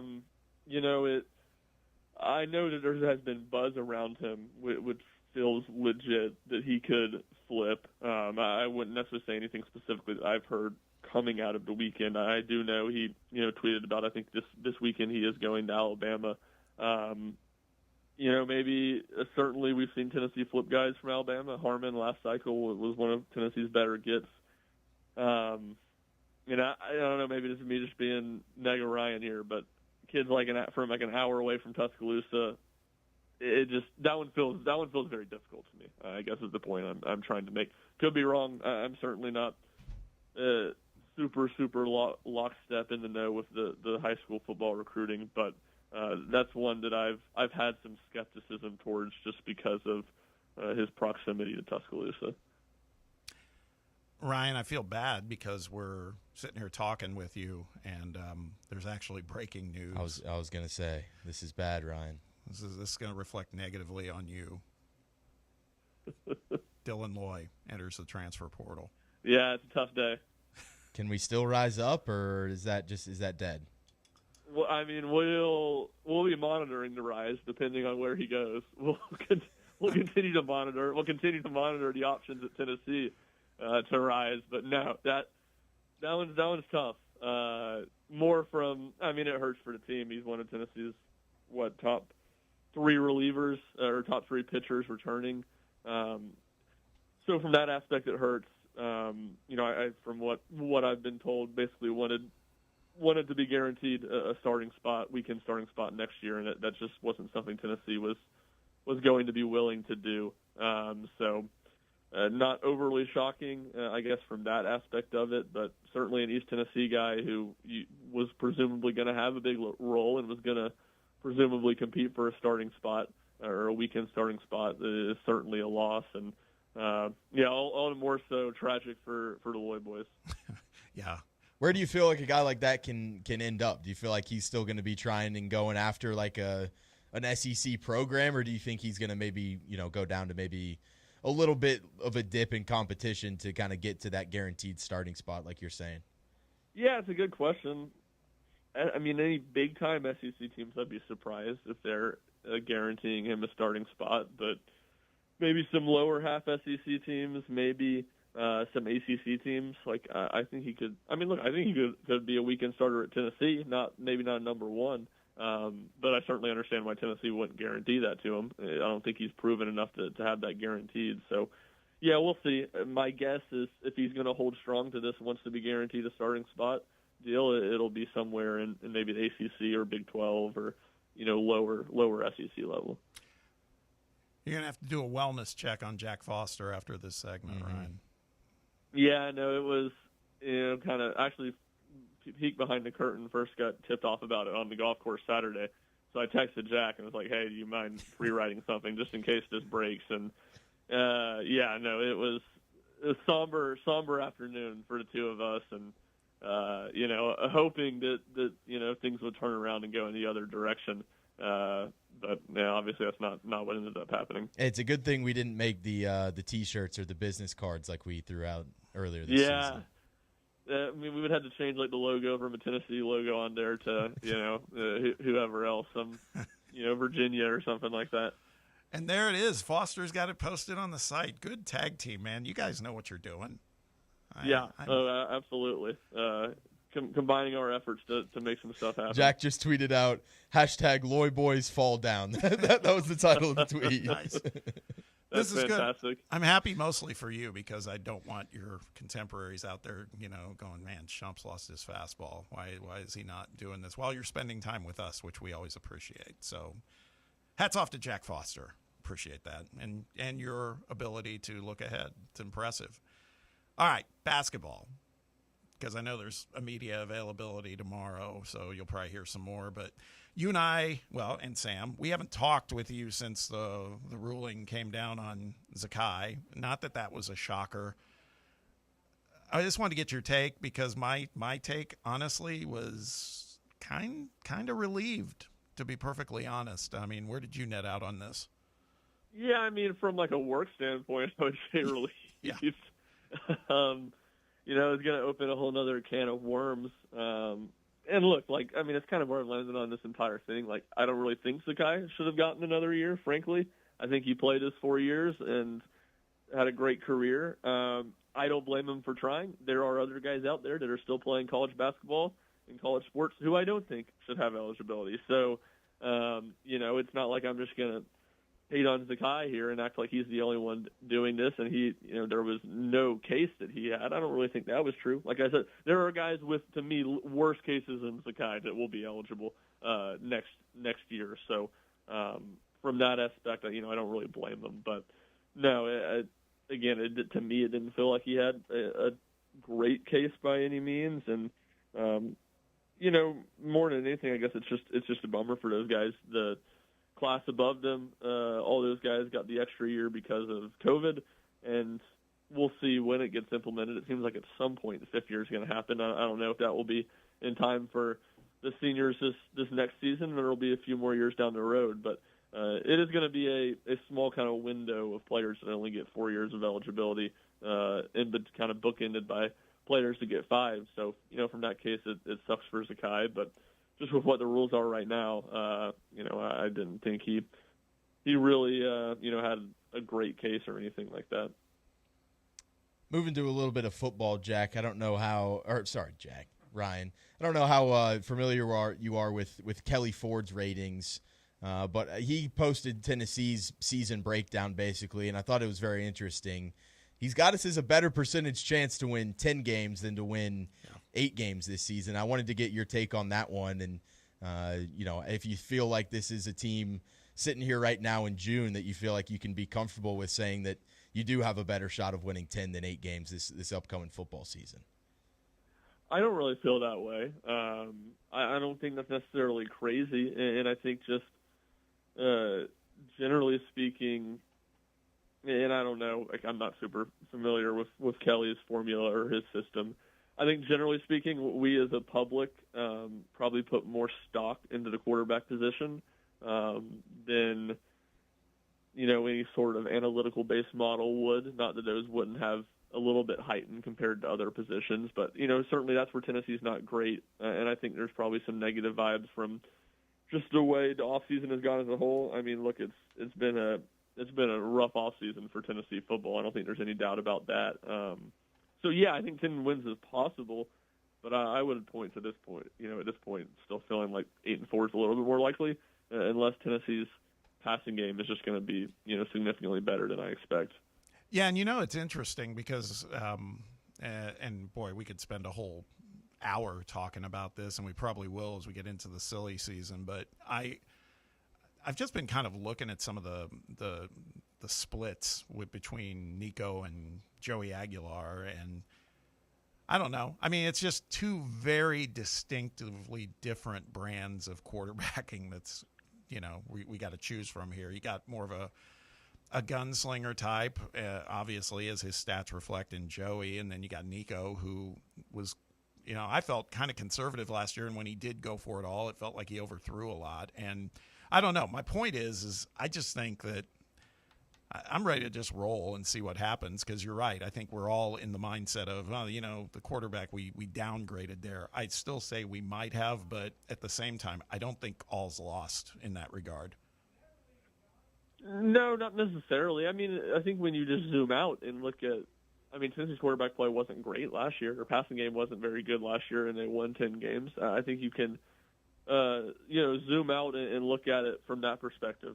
And say, all right, well, Tennessee, maybe offense won't take a huge step back, and certainly there's plenty of reasons to be optimistic about the defense again. In the running game, look, it's been really good every year under Josh Heupel, so I'll be worried about the running game when I see it on the field not being at a high level.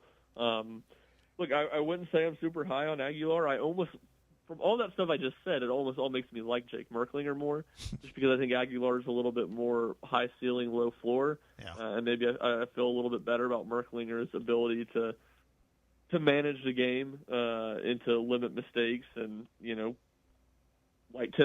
perfect representation in Tennessee last year was just how much 12 personnel they were in. They were going to win games playing 12 personnel, and that wasn't Josh Heupel's way at all. Well, I think that's the way they're going to have to do it again this year, and I think Merklinger maybe fits that mold better than Aguilar does. We're going to have it all solved by the time football season starts. We'll have all the answers.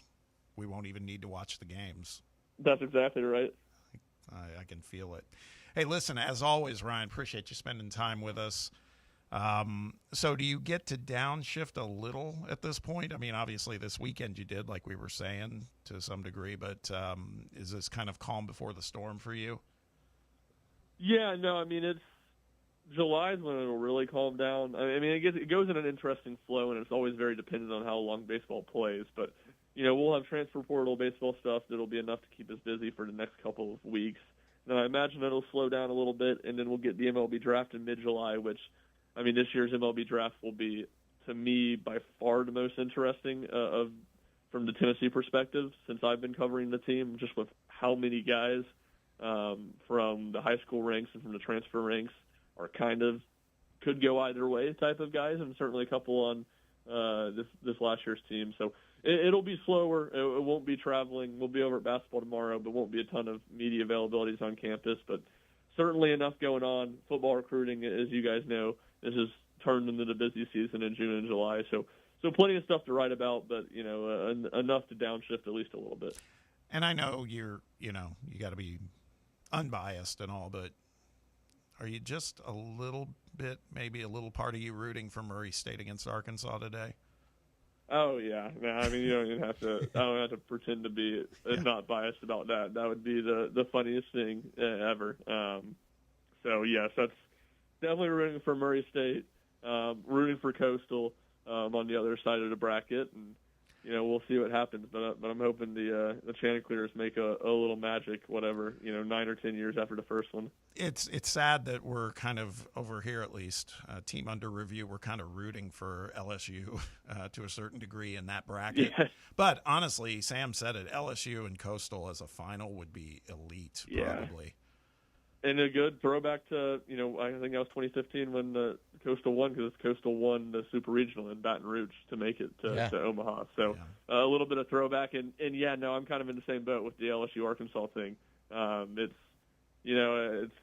kind of a tricky spot, and you don't love rooting for either. But just watching that game the other night, I found myself rooting for LSU. So I guess that's the telling of the true nature. Yeah.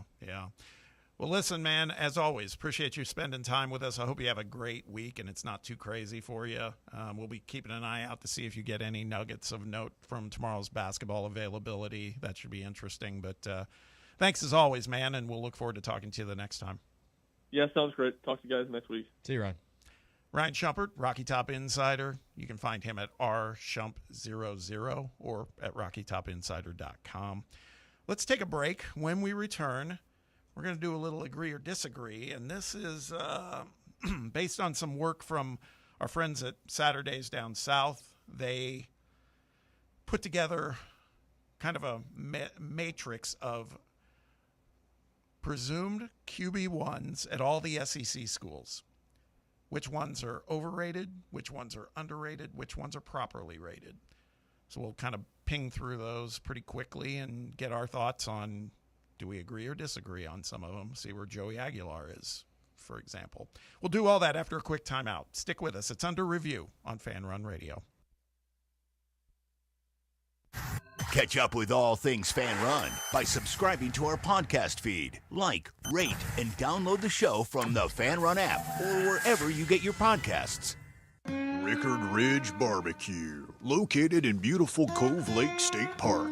Rickard Ridge is home of the best ribs in the Volunteer State. Smoked daily by pitmaster Mark Rickard. The barbecue at Rickard Ridge is mouth-watering, fall-off-the-bone delicious. Take the scenic drive up I-75 to exit 134 for directions and to look at the rest of the menu. Visit Rickard Ridge online at rickardridgebbq.com.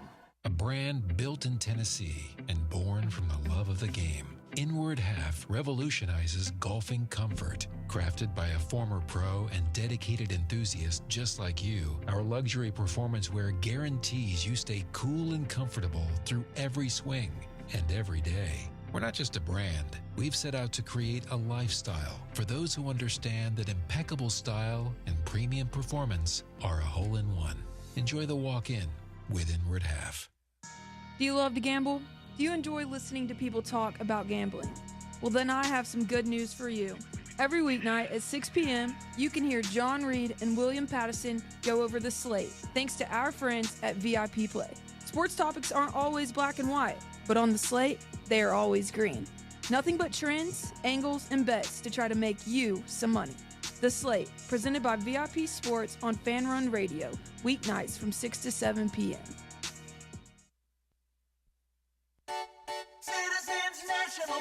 We make it easy to save money. Get access to thousands of discounts on shopping, dining, and travel with the C&B Plus Perks account. It's a powerful new way to save money with roadside assistance, cell phone protection, identity theft protection, and credit monitoring. Banking at C&B has its perks. Call or stop by a branch for more details. Citizens National Bank.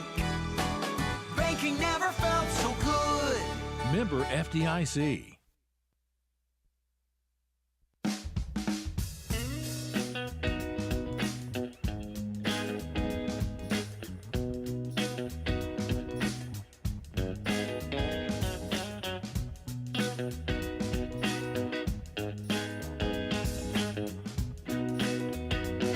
Welcome back. Appreciate Ryan Shumpert joining us. Have a little breaking news to get in there, too. Dylan Loy. That one hits hard, man. We love Dylan. Wish him the best. Let's talk a little college football, though. Our friends at Saturday Down South put together what I thought was an interesting little exercise, in terms of the presumed QB1s for all the SEC football teams heading into this next season. There's a little agree or disagree on this. They talked about who was overrated in their mind, who was underrated, and who's properly rated. Sam, let's start with the overrated ones. As they characterized them, they said these are the quarterbacks who are getting a little too much hype heading into the 2025 season. Not tough to guess who top of the list would be. It's the guy who is like the odds-on favorite to win the Heisman or to be the first pick in the NFL draft next season. It's Arch Manning at Texas. And as the writer here said, Adam Spencer, he said, I'm not saying Manning won't be great at Texas, but to enter his first year as the Longhorns' full-time starter as the favorite to win the Heisman is a bit much. Likely a top-half SEC quarterback this fall, but let's give him some time to develop. Agree or disagree?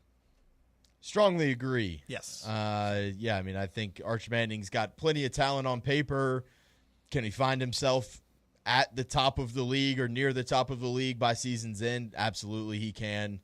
Let's watch him play a couple games first. I know that you got a little bit of a taste of him last year, and he looked pretty solid in the time that he had to go in there when Quinn Ewers was injured and stuff like that. But, yeah, I mean, I think just when you bring in the context of where he's at in terms of some of these rankings and putting him above some guys that are, projected first-round draft picks next year that have already shown it at this level for a year or two, yeah, I would classify Arch Manning as overrated right now. But, go prove it on the field, Arch, and you will definitely find yourself into the properly rated category. Probably sooner rather than later, given all the media coverage that is surrounding him. Yeah. I agree with you. I think it's I fully agree with that one. That's all that needs to be said. It's best part is you find out game one, right? Texas, Ohio State. So that's pretty a solid great. test. I mean, if he goes out and plays well there, then no question. Here's Caleb Downs. Don't get me wrong. Yeah. I mean, he's capable. There's no doubt that we know. It's just give it a little time. He's not the presumptive number one pick in the NFL draft. I mean, that's insane. Give it a little time. The other ones get a little tougher that he has in the overrated category. I'll start with this one. Marcel Reed, Texas A&M, has him as overrated. As he said here, I just don't see it from Reed as a passer. As a runner, he's solid, but with Texas A&M's receiving core made up of NC State transfer KC Concepcion and then a lot of question marks, Reed is going to have to take a major step forward throwing the ball. I just don't see it this year. Honestly, I can't say I disagree with that one either. Marcel Reed came in last year for A&M and definitely provided a huge spark for that team and gave that offense a whole lot of energy. But I think their rationale here is very fair. I don't think he's a guy to me that just jumps off the page to me as some elite passer. And if he goes out there this offseason and that's his number one fix and that's what he's been working on all offseason to be able to come out here and kind of try and take that next step, yeah, I think he can find himself into the upper echelon of the conference. But, yeah, I mean, as for right now, I would say Marcel Reed is a little bit more just of a guy that he's dangerous as an athlete more than he is just as a pure passer. I want to disagree, but I think the fact of what you just mentioned and what Adam Spencer wrote here, I tend to agree too. Again, sample size. He's shown some things where I find him to be pretty electric, but that's been mostly running. So will be interesting to see what he can do with a talent like KC Concepcion. This one, I'll start off by saying I don't agree with DJ Lagway at Florida. And as Spencer even puts, he goes, I know I'm going to take some heat here. This guy has every skill you'd want in a quarterback, but I am concerned about his shoulder. I don't know, Sam, thoughts on DJ Lagway? I think you could make an argument if you want to talk about his health. I do think just talent-wise, this is a guy that's got, all that you want in a quarterback. I mean, just the size that he's got, the frame that he's got, the athleticism. It's all the talent that you want on paper there. But then, I think that kind of with what I'm saying there, he does technically kind of fall into that category of your Arch Mannings and your Marcel Reeds of guys that just have it all together on paper and guys that can go and just be absolutely, nightmares for you playing against. Maybe he hasn't put it together as much, but I kind of look where I would disagree is that I think Florida's wide receiver room is a whole lot better for him this year. And You get Aiden Mizell and you get Dallas Wilson, a really talented freshman. You went out and you got the J. Michael Sturdivant kid from UCLA. Like, they went out and improved that room to give him some more, some really talented guys to throw to at least. So, I don't know. I feel like I would kind of push back a little bit on this one, but like I said, I mean, I think the health rationale and talking about maybe some, freshman woes in terms of decision-making, touchdown to interception ratio that they mentioned there, like, I think it's a fair pushback, but I think you're going to see DJ Lagway kind of emerge this year, in my opinion. I didn't realize he missed all their spring practice.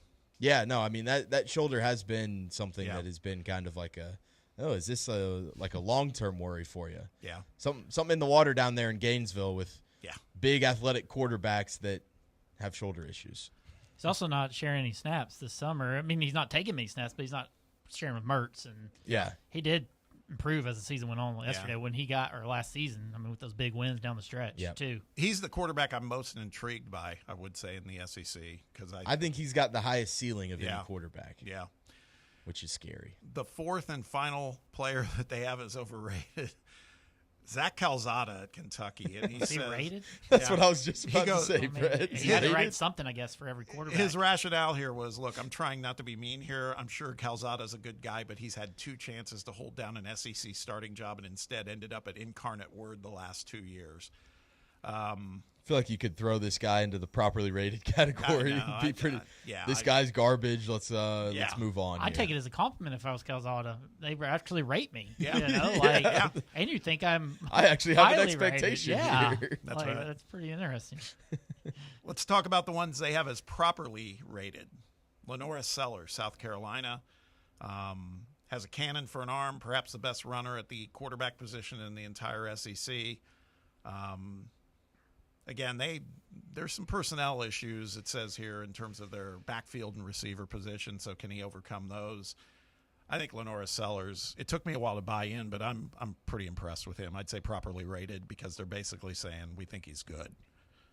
Yeah. No, I mean, it does seem like there's this kind of, hey, we don't think he's necessarily like the top quarterback in the league, but we do think this is going to be a guy that's going to find himself probably easily in that top 5. And, I think he fits the bill just like DJ Lagway in terms of just physical makeup and what he's doing just from a pure, on paper standpoint.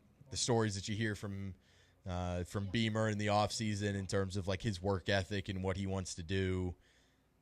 Dude's working an internship right this summer apparently outside of football as well. Like he's just kind of – it seems like he's kind of a do-it-all guy for that team. And if he can – take on the responsibility of, I kind of got to do it all with maybe a wide receiver room and a running back room that isn't as strong.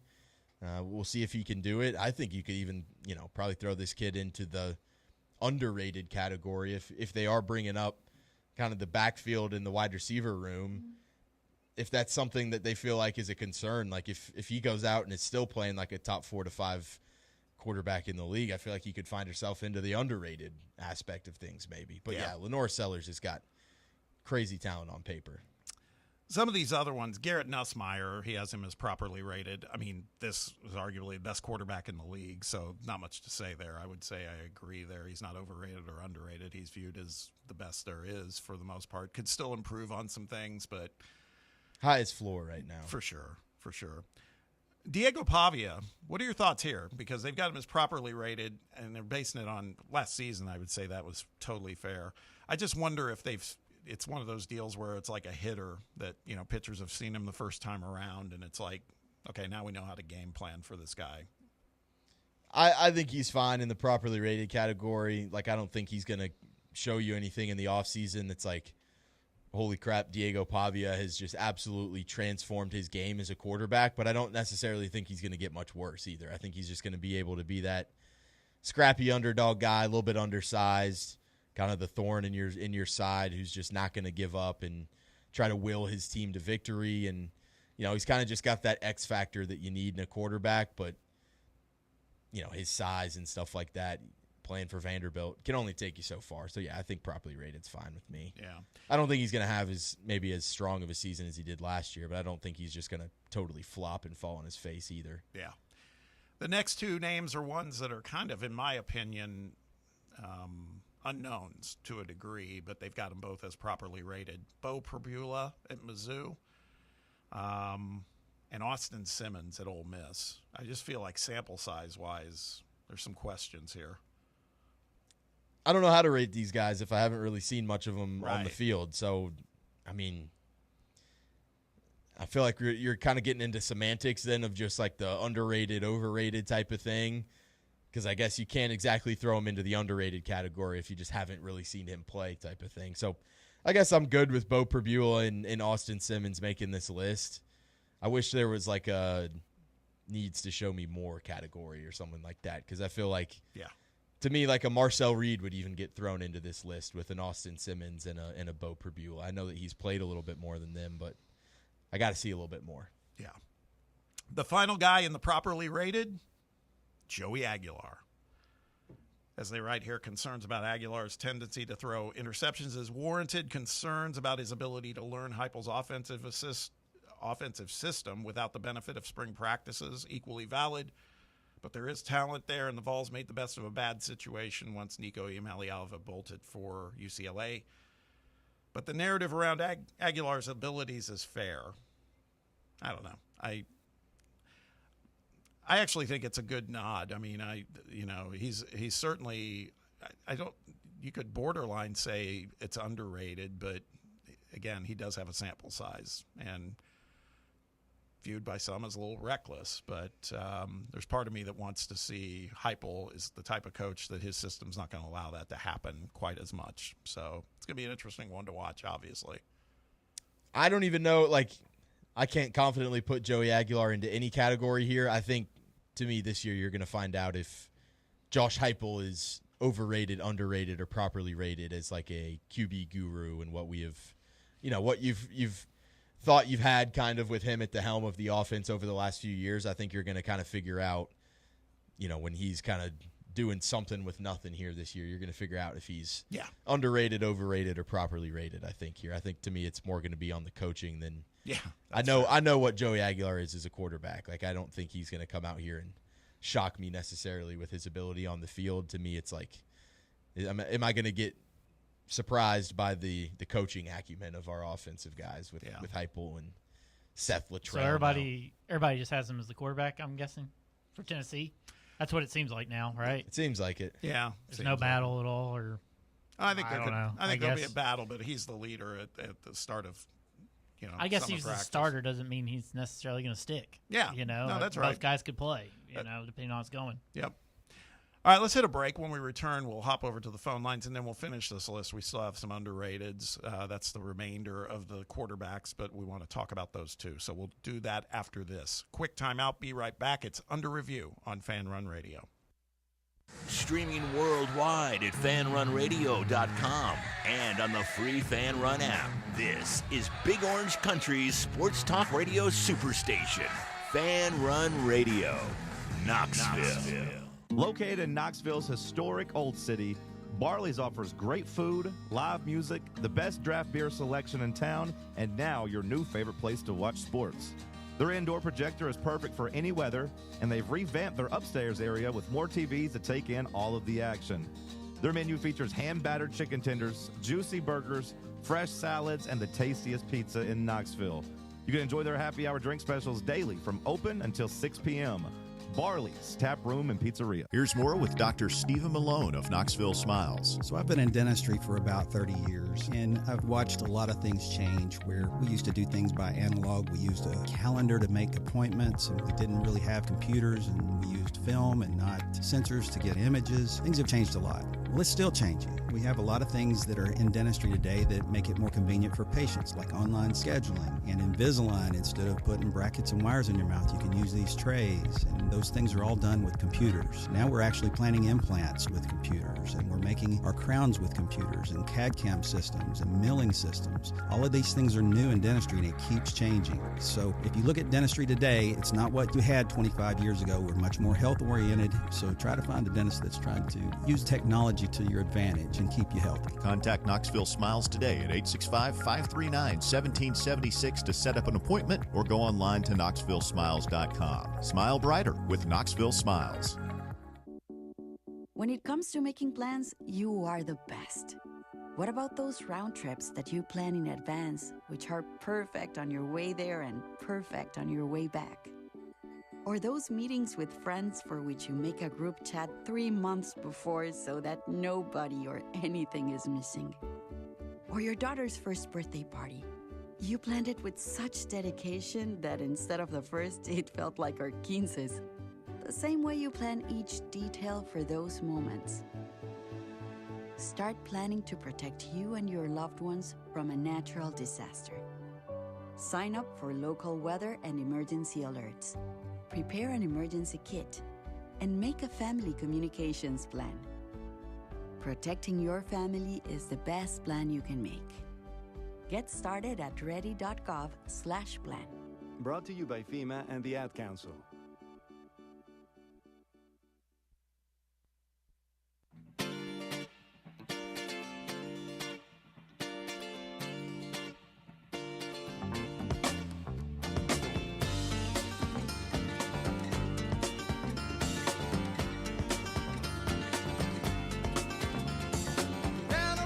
Welcome back. Final segment, hour 2. Let's hop over to the phone lines where Roberto is waiting. Roberto, what is up, my man?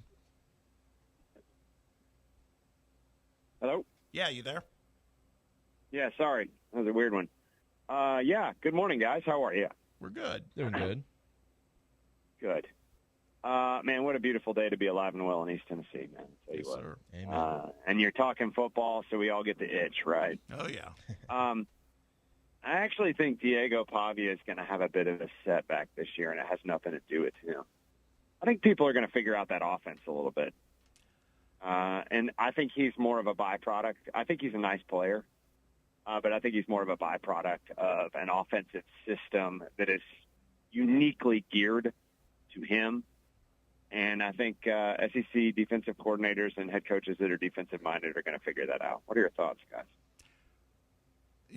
I think we kind of, well, myself, I totally agree. I think Sam kind of agrees too. I feel like I use the adage of it's like a, I mean, it's more individual, but it's like a hitter that got really hot out of the gates. And then, once pitchers have seen him for a while and everything, they're kind of figuring out ways to address it. I feel like, honestly, I think Heupel's system had a little bit of that regression as well. I think. Oh, without a doubt. So, yeah, I would tend to agree with you. It doesn't mean Pavia's not a baller, but I just think that it's going to catch up with him a little bit. That's my opinion.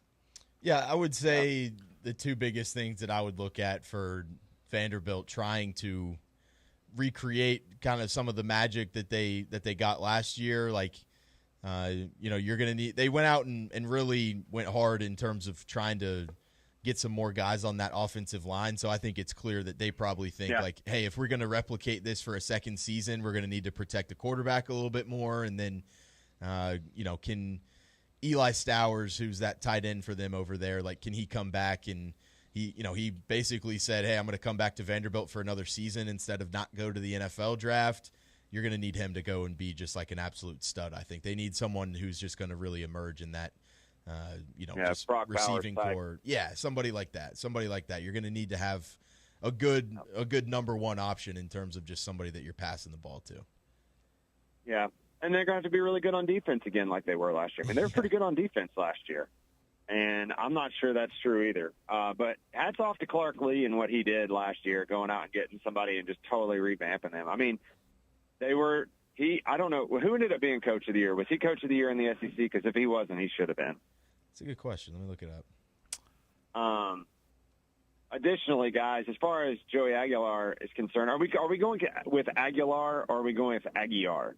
What are we going with, gents? I'm going Aguilar. I'm going with Aguilar. Yeah. Aguilar. Clark Joey Lee won football. it last year, by the way. He did, and he should have. Okay, good. I mean, I hate Vanderbilt, but no, yeah, hell of a job. He literally just brought in New Mexico State football. Like, he got Jerry Kill in there, he got Diego Pavia, he got all their guys. It is pretty impressive. And getting Jerry Kill in also is getting another guy who might actually be a better head coach than you are, and not being afraid to do that. That's laudable. Yeah. The thing I wanted to get with Joey Football, as I'm going to call him, Joey Football, I actually think he's a better fit for this offensive system than Nico is. I know people don't want to hear that. And I'm not saying he's going to be better than Nico would be, because Nico's abilities are just so much, the ceiling is so much higher. But I'm just not as down on this as other people are. I think that he fits the system well. He looks a lot more like Hendon Hooker than he does than Nico did, frankly. And I think that's the barometer at which, we can measure. And the other guy, that has been in the Heupel system that was so successful is Dylan Gabriel. He looks exactly like him. Like, he plays exactly like Dylan Gabriel. May not be as athletic, but I think he throws a better deep ball. Is that a fair comparison? It's an interesting one. Yeah, I think that it's one of the things I talked about earlier when Shumpert was on, that, and it's actually going to be a topic of discussion for us in the next hour, too, so you're teasing it well. But I think that I think there's aspects to his game that it's crazy to say. Maybe it was born out of necessity, but there's aspects to his game where he performed better at it last season than Nico did. And I'm thinking he had a bad year last year, right, for him by his standards. But if you start looking at the percentages of his passes on the outside left, the outside right, all those types of things, it's much higher. It's much higher than what Nico did. And Sam talked about it earlier, or maybe it was Ryan that said, a lot of it's born out of 12 personnel. I get it, but that feels more Josh Heupel-ish to me, is this whole notion of working the outsides better and all those things. So I don't know, man. I don't think he's going to be better either, and I don't think you do either. I don't think he's going to be better than Nico would have been this year. But we don't know what we don't know. Correct. That's fair. And I think he throws a more catchable deep ball. And I feel like that is the thing that is missing the last 2 years in this offense is we're not hitting open receivers still deep, and the deep ball has to open up. And it would only open up our run game even more. Also, I'm hearing that we're putting a lot more motion in our offense this season, like pre-snap motion. I'm for that. And Aguilar, that's what they did the last 2 years with him. And if that's true, he's going to be used to that, whereas Nico is still learning that as well, right? So all these people, he's behind the learning curve. Well, if they're going to institute that even at 30% of their offense, he's actually probably ahead of the curve a little bit there. So take that for what it's worth. Yeah. Also, I'm, was it optimism springs eternal this time of year? That's it. And speaking of the Sun Belt, but switching sports, how about my CCU Chanticleers, boys? The teal is for real, is what they said last night, and those boys are legit. The teal is for real. Them dudes are good. Oh, yeah. I thought that Tennessee would beat pretty much any team other than Arkansas if they played in the round of 16, and the Supers. If they played anybody but Arkansas, I thought Tennessee would have been in. Yeah, they were not beating this team. That Chanticleers team is special. That guy who pitched last night, Morrison. How much of the game did you guys catch? Yeah, I was tuned into that one. Pretty good his amount. Performance was fantastic. Yeah.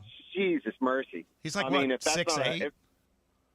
Yeah, and, he doesn't have overwhelming, velocity. He might touch 93, 94, but they called it a slider cutter. I had a name, but I don't think you can say it on the radio for it. You guys can make your assumptions. But when that was working, you weren't hitting it. And he flat out embarrassed Oregon State yesterday.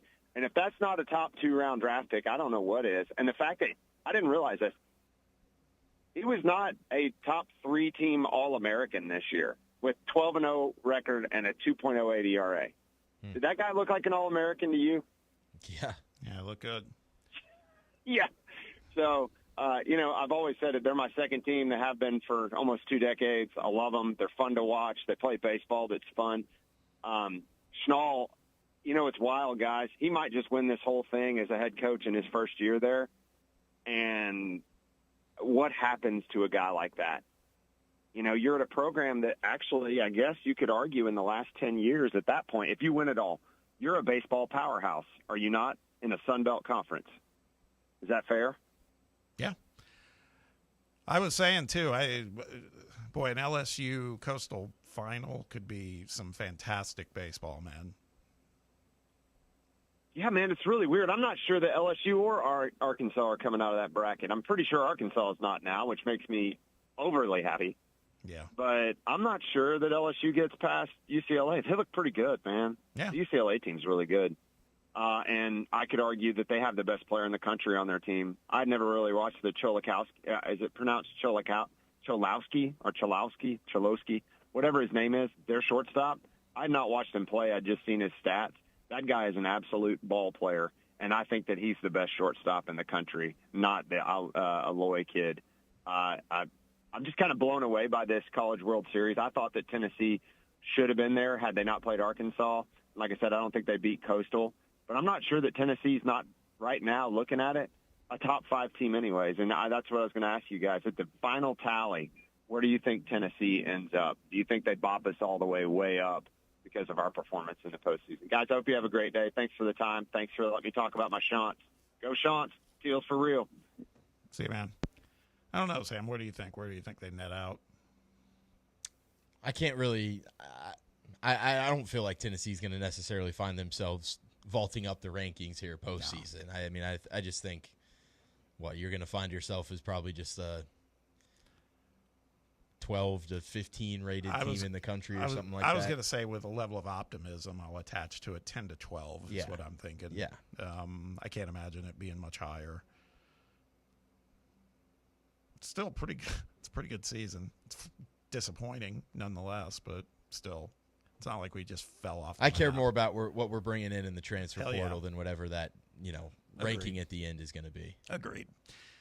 All right, that wraps up hour 2 of the show. Let's take a quick timeout. When we return, we have midday headlines. A lot of stuff going on, man. A lot. Sam will have all that for you. And then Chase Thomas will join us in hour 3 as well to play a little Believe It, Don't Believe It. It'll be football related, so looking forward to that as well. Be right back. Stick around. It's Under Review on Fan Run Radio. 105.7 FM, 1340 AM. Online at fanrunradio.com and streaming on the free Fan Run Radio app. This is Fan Run Radio, Knoxville. We really need to get some branded stuff. Shirts, hats, promo items, something professional. I mean, we could just find a website and order a bunch of it ourselves. You could, but you're taking a big risk. You don't know the quality, the fit, the timeline. It's a roll of the dice. Yeah, I guess, but isn't that how everyone does it now? Not the ones who actually care about how their brand looks. Look, if we're putting our name on it, it needs to be done right. We need SM Athletics. SM Athletics? Yeah, they specialize in working with businesses like ours. Apparel, hats, promo gear, but real, customized stuff. They actually care if it turns out right. Probably a lot better than getting stuck with 100 t-shirts with crooked logos. Exactly. Plus, they'll walk you through everything. Sizing, colors, material, so it matches the image we're trying to build. Makes sense. What's the name again? SM Athletics. Trust me, if you want to look like a real company, not a flea market stand, this is the move.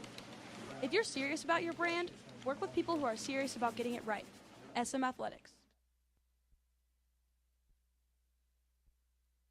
This is Coach Josh Heupel. In football and life, you need a solid defense to protect what matters most.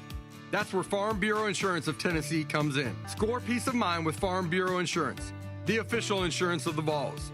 They're your line of defense. FBITN.com. This is Baseball VFL Cody Brown. Farm Bureau Insurance is the official insurance of the Tennessee Vols. I'm here to be that line of defense for all your insurance needs. Give me a call at 865-992-3871 and go Vols.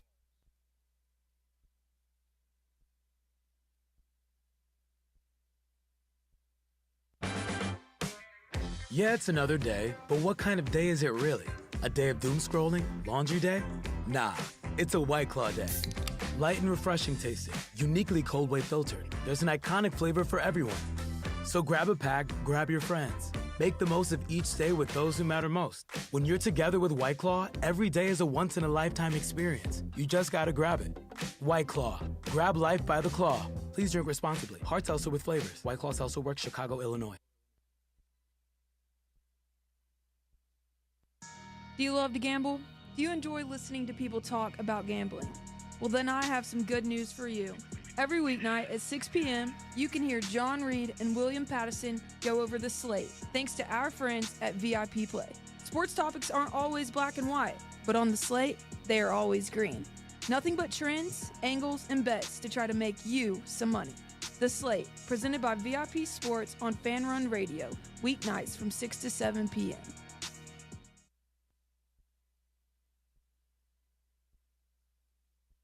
Hour 3 of Under Review starts now.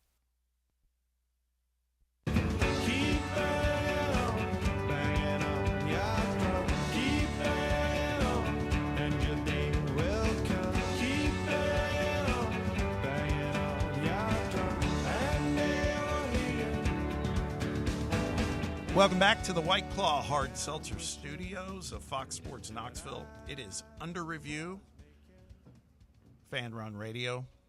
Bob and Sam and Brett and Jake, we are all here hanging out today. Appreciate you spending time with us.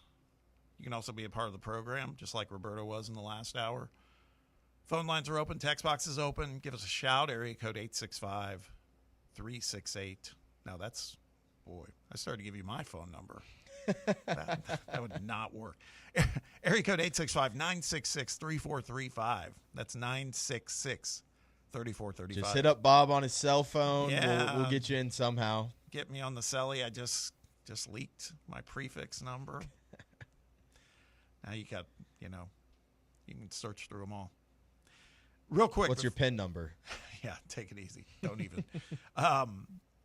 Real quick, before we get into headlines, listener Chris sent us a picture today. I'll retweet it. Said it's a photo, and it said, "This is what scares people about going back to Adidas. This style of uniform is still being worn today by Louisville baseball, and no, it's not a good look." And it's a picture of the Vols in those throwback Houston Astros uniforms where the jerseys have a gradient multi-layer stripe thing in the bottom half of the jersey. And I don't disagree with Chris about the Tennessee look. I don't think it works. But Sam and I were texting, and we're going to be sheep on something. I felt like with Louisville, I liked the look. I don't know with Tennessee. They all wear the big high stirrup socks. That might not work in this scenario. I thought Louisville's look was, I don't know if it's the color red versus the color orange. I liked it. I'm not going to lie. I don't hate it either, honestly, from them. I think that's probably the one team that it can kind of work for.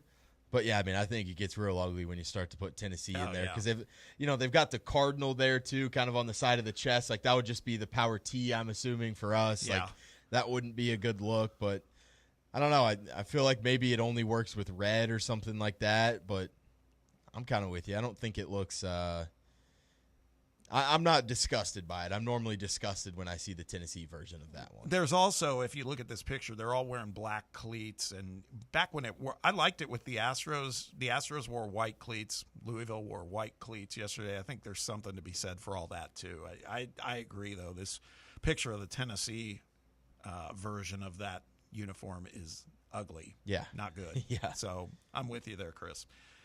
All right, time to get to some midday headlines, things going on in the world of sports. For that, I turn things over to Sam Beard. Big commitment for the Vols in baseball. Thought I was about to sneeze there for a second. Excuse me. Garrett Wright out of Bowling Green has made it official, committing to Tennessee. Entered the portal with a do not contact tag that ended up to be the Tennessee Vols. Was a first-team All-MAC selection and the MAC Defensive Player of the Year this past year. Career .396 hitter, 14 homers, 28 doubles, 76 RBIs, .406 average this year, .513 on base percentage, .663 slugging in his sophomore season. Like Ryan Shumpert mentioned, very, very good approach at the plate. 8.7% strikeout rate, 9.1% walk rate. Broke the Bowling Green record with 20 doubles this past season. Catcher, outfield, can kind of do it all for you. It's a huge addition for Tennessee baseball. Yeah, I'm excited, honestly. And it makes you wonder if someone like a Cannon Peebles, who is maybe contemplating coming back, depending upon draft status, I don't know. This might be a little bit of a shot to the bow by Tony saying, hey, man, I think I might have someone. Yeah, we're kind of recruiting over you maybe, potentially, for sure. Tennessee football getting themselves an in-state commitment coming out of one of the best high schools in the state, Bob. I can tell you this kid's the next Will Brooks for you if he's coming out of Franklin High School. From my alma mater, Luke Thompson has committed to Tennessee, just a 3-star commit, but he is taking his official visit, just a week after taking his official visit, not this week, but took it just a few weeks ago.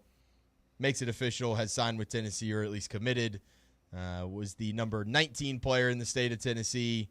He is unranked according to 24/7 in the latest composite rankings, but enters as the number 48 athlete in the 2026 class now. So he is rising the ranks up a little bit there. Was the only Power 4 team that really offered him. So he has had some family and stuff like that that's been to Tennessee. So I'd say I got an offer from Tennessee. I'm going to go make it official. Not necessarily a guy that's going to just absolutely move the boat in terms of, or move the needle in terms of recruiting rankings and stuff like that. But like we said last week with the, I forget the kid's name that they got. That was also a 3-star cornerback commit, but you get some depth in that room at the very least. What's that, McLean? Maybe, yeah. I think so. Yeah. I was talking to Chase out in the lobby last week. This guy's got some real track speed. Apparently he ran a true 4.4, so maybe he's going to be the Will Brooks, but maybe have a little bit more speed than Will Brooks. Did track for Franklin, so we'll see. There you go. Big news.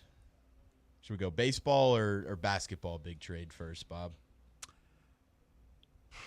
We'll start basketball just because it's got maybe some in-state. Some local ties. Yeah. The Grizz making a big move as they have shipped Desmond Bain off to the Orlando Magic for Kentavious Caldwell-Pope, Cole Anthony, 4 unprotected first-round draft picks, and 1 first-round pick swap, according to Shams.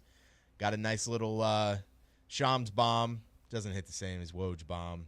Is there a name for the Sham going out and making a big splash in the world these days? And how about a bomb Sharania? Bomb Sharania, I like that. I don't know. But yeah, the Grizz making a big move. Orlando, I think this is a move that will work for both parties. Like, I think this is a move for the Grizz where, he's a talented shooter, kind of that 3-and-D guy that you got in the NBA these days.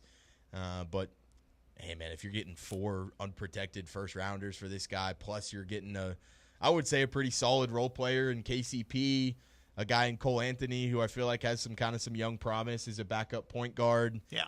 I think you're getting, a pretty fair trade compensation if you are Memphis. As for Orlando, I think this is just like hey, we've got a young team. Let's go get another pretty decent young piece that we feel like fits around our guys. I think he'll probably his style of play, I feel like, will probably be pretty good when you've got Paulo Banchero down there as the star, and Bain's. I don't know how old Desmond Bain is, but I think he's mid-20s, right? Yeah, he's only been in the league like 5 years, maybe, roughly. He's 26, so I feel like this is a move by the Magic to say, like, let's go work around Paulo, who's 21, 22 years old, get a guy like Bain, who's our 3rd, 4th option in here at 26.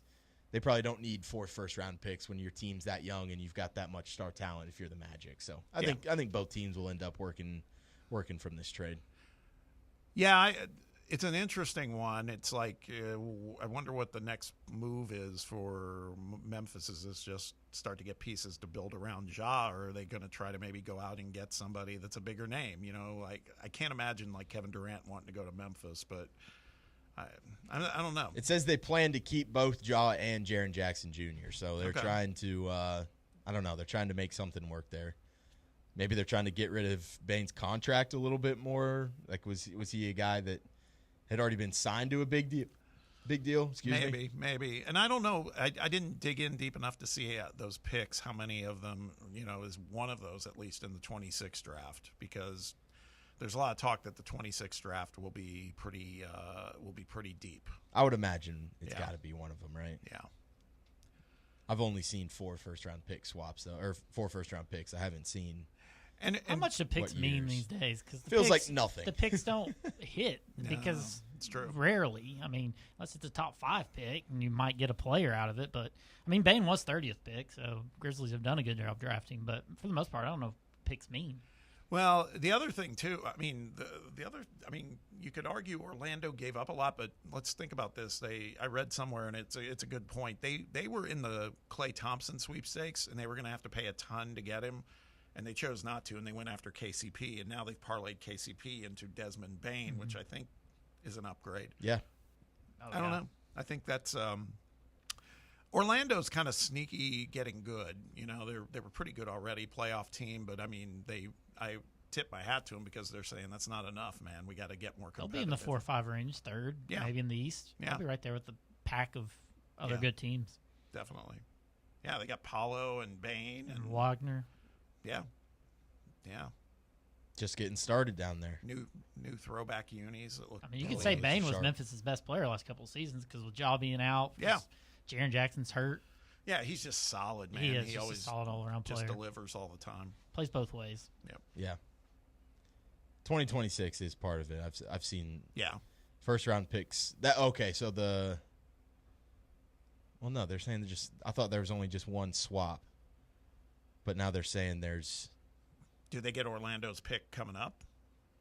It says the Grizzlies receive KCP Anthony 2025 number 16 pick, 26 first round swap, 28 first round pick, a 29 swap, but it only says there was one swap according to Sham. So one of those is not a swap, I think, and then the 2031 first round pick also.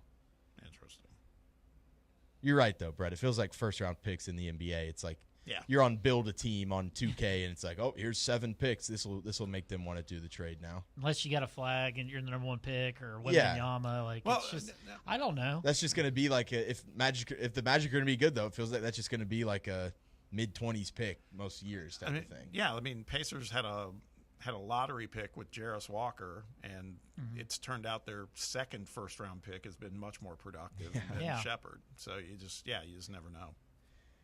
Big trade in baseball as the Boston Red Sox have traded designated hitter Rafael Devers to the San Francisco Giants for right-hander Jordan Hicks, lefty Kyle Harrison, as well as a pair of prospects, James Tibbs, who Tennessee had some experience playing against, outfielder James Tibbs for Florida State last year, as well as righty Jose Bayo.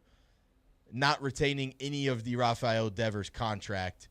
So that is kind of the big move, I guess, for Boston. Yes, you're giving up a star player, but had 8 years remaining on the contract, is owed $254.5 million over that span. So the Red Sox get all of that contract off their books, and they are going to go with a youth approach, I guess, going and getting a couple prospects. Jordan Hicks kind of moves the needle, but I feel like he's just wildly inconsistent still as well.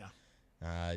Kind of a confusing move for the Red Sox. Felt like they were just starting to get things going, starting to gain some momentum, and then they say, hey, we're going to throw away one of the guys that has seemingly been a franchise cornerstone for us over the last few years. I was talking to my father-in-law yesterday on Father's Day, and this was before the trade, and he was like, he goes, I was just giving my neighbor some grief because the Red Sox swept the Yankees this weekend. Felt kind of good, and then like an hour later, I sent him, I go, so right after you sweep. How we feeling? Yeah, you don't even get a chance to enjoy it too much because they trade arguably your best player, and he didn't know. He goes, what are you talking about? He goes, Devers? I said, yeah, and he was like, Jesus, and that's all he wrote. And then my brother-in-law, who's younger, I can't say what he said. He's a hardcore Red Sox fan. He's like, I'm out, man. I can't follow this team. They're absolutely destroying it between Mookie and now this and. Well, Mookie, they got nothing for, right? They just let him walk.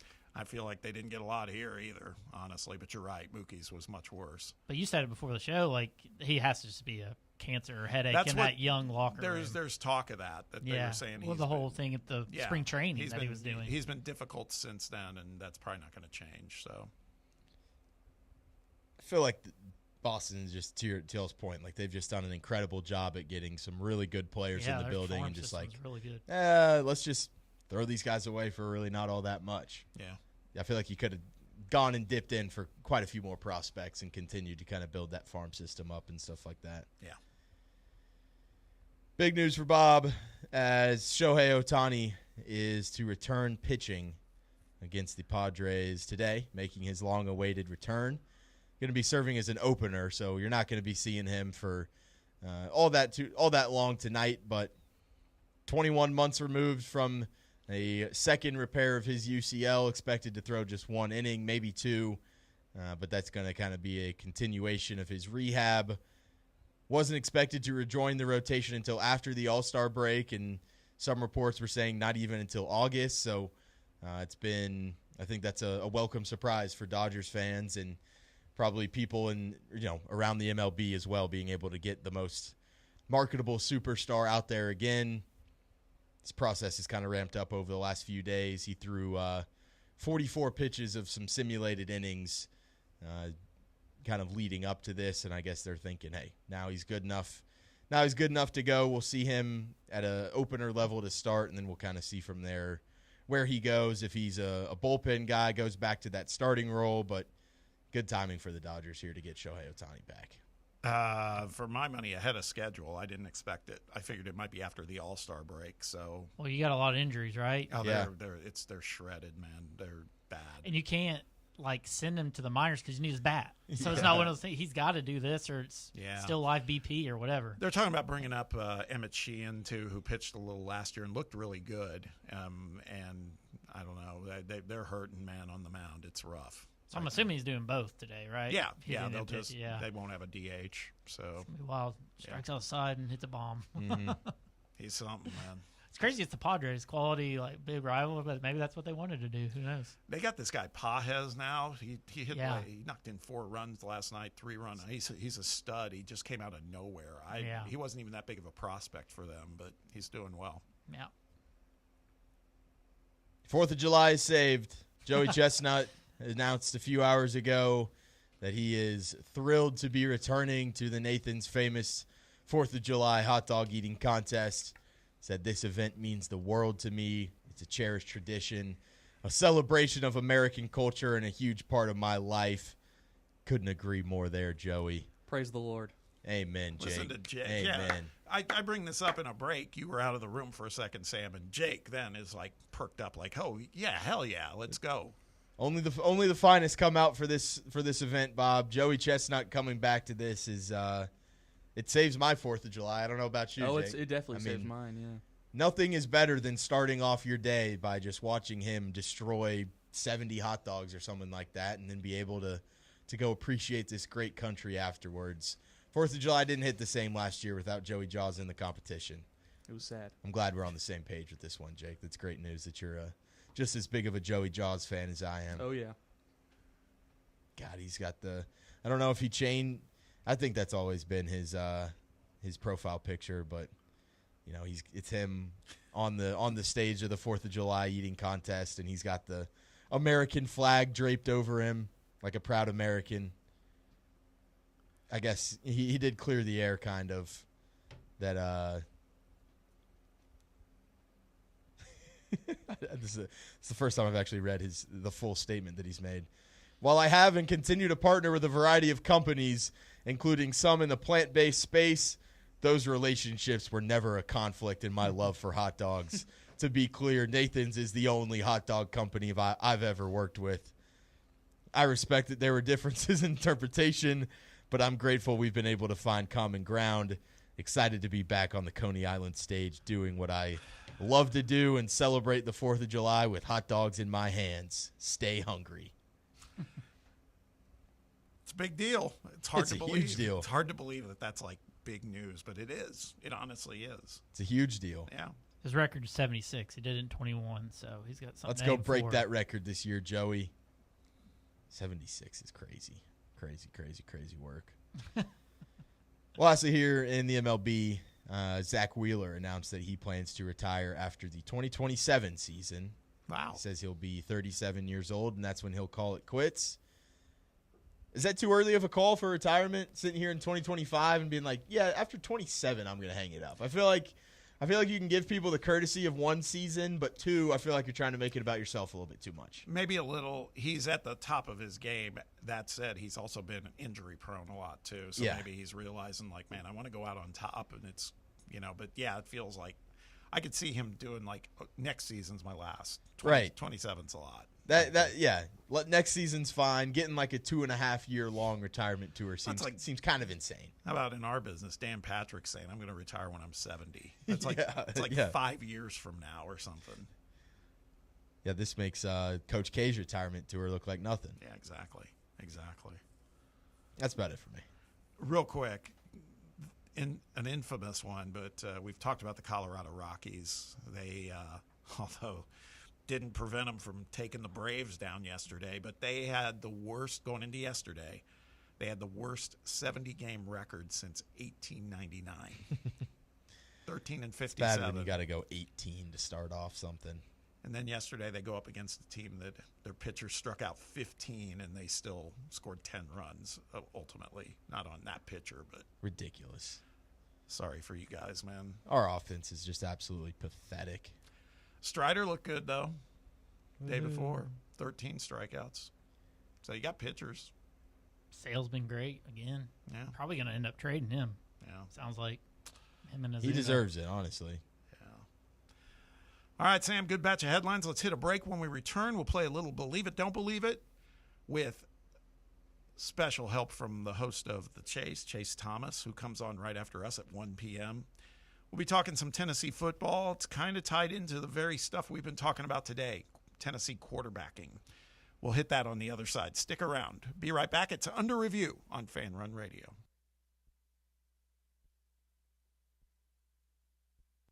Congratulations. You found sports radio that doesn't suck. This is Fan Run Radio, Knoxville. Believe in family. Believe in your fellow man. Believe in honesty and an honest day's work. We do. We're Farm Bureau Insurance. And we don't just believe in Tennessee. We believe in Tennesseans. Farm Bureau Insurance. Tennessee's insurance company. This is Baseball VFL Cody Brown. Farm Bureau Insurance is the official insurance for Tennesseans. Believe in me for all of your insurance needs. Give me a call at 865-992-3871. A brand built in Tennessee and born from the love of the game. Inward Half revolutionizes golfing comfort. Crafted by a former pro and dedicated enthusiast just like you, our luxury performance wear guarantees you stay cool and comfortable through every swing and every day. We're not just a brand. We've set out to create a lifestyle for those who understand that impeccable style and premium performance are a hole-in-one. Enjoy the walk-in with Inward Half. Hey, Pack Rat. Yeah, you. Are you moving cross-country and you just don't know who to call? Call us right now. Listen, you've probably seen one of our containers in your neighborhood. But did you know that we can help you move anywhere in the United States? It's real simple. We'll drop a container off at the location you tell us to bring it to. You pack up your valuable possessions at your leisure. They stay safe right in your home. And when you're ready, call us. We'll come and pick up the container and give you a scheduled date of when your furniture and the other possessions will be at your new home. So if you're moving across country or across town, be a Pack Rat. Join the Pack Rat family. Call Pack Rat right now for your free quote. See y'all later, Pack Rats. Call 800-965-1298. 800-965-1298. 800-965-1298. That's 800-965-1298.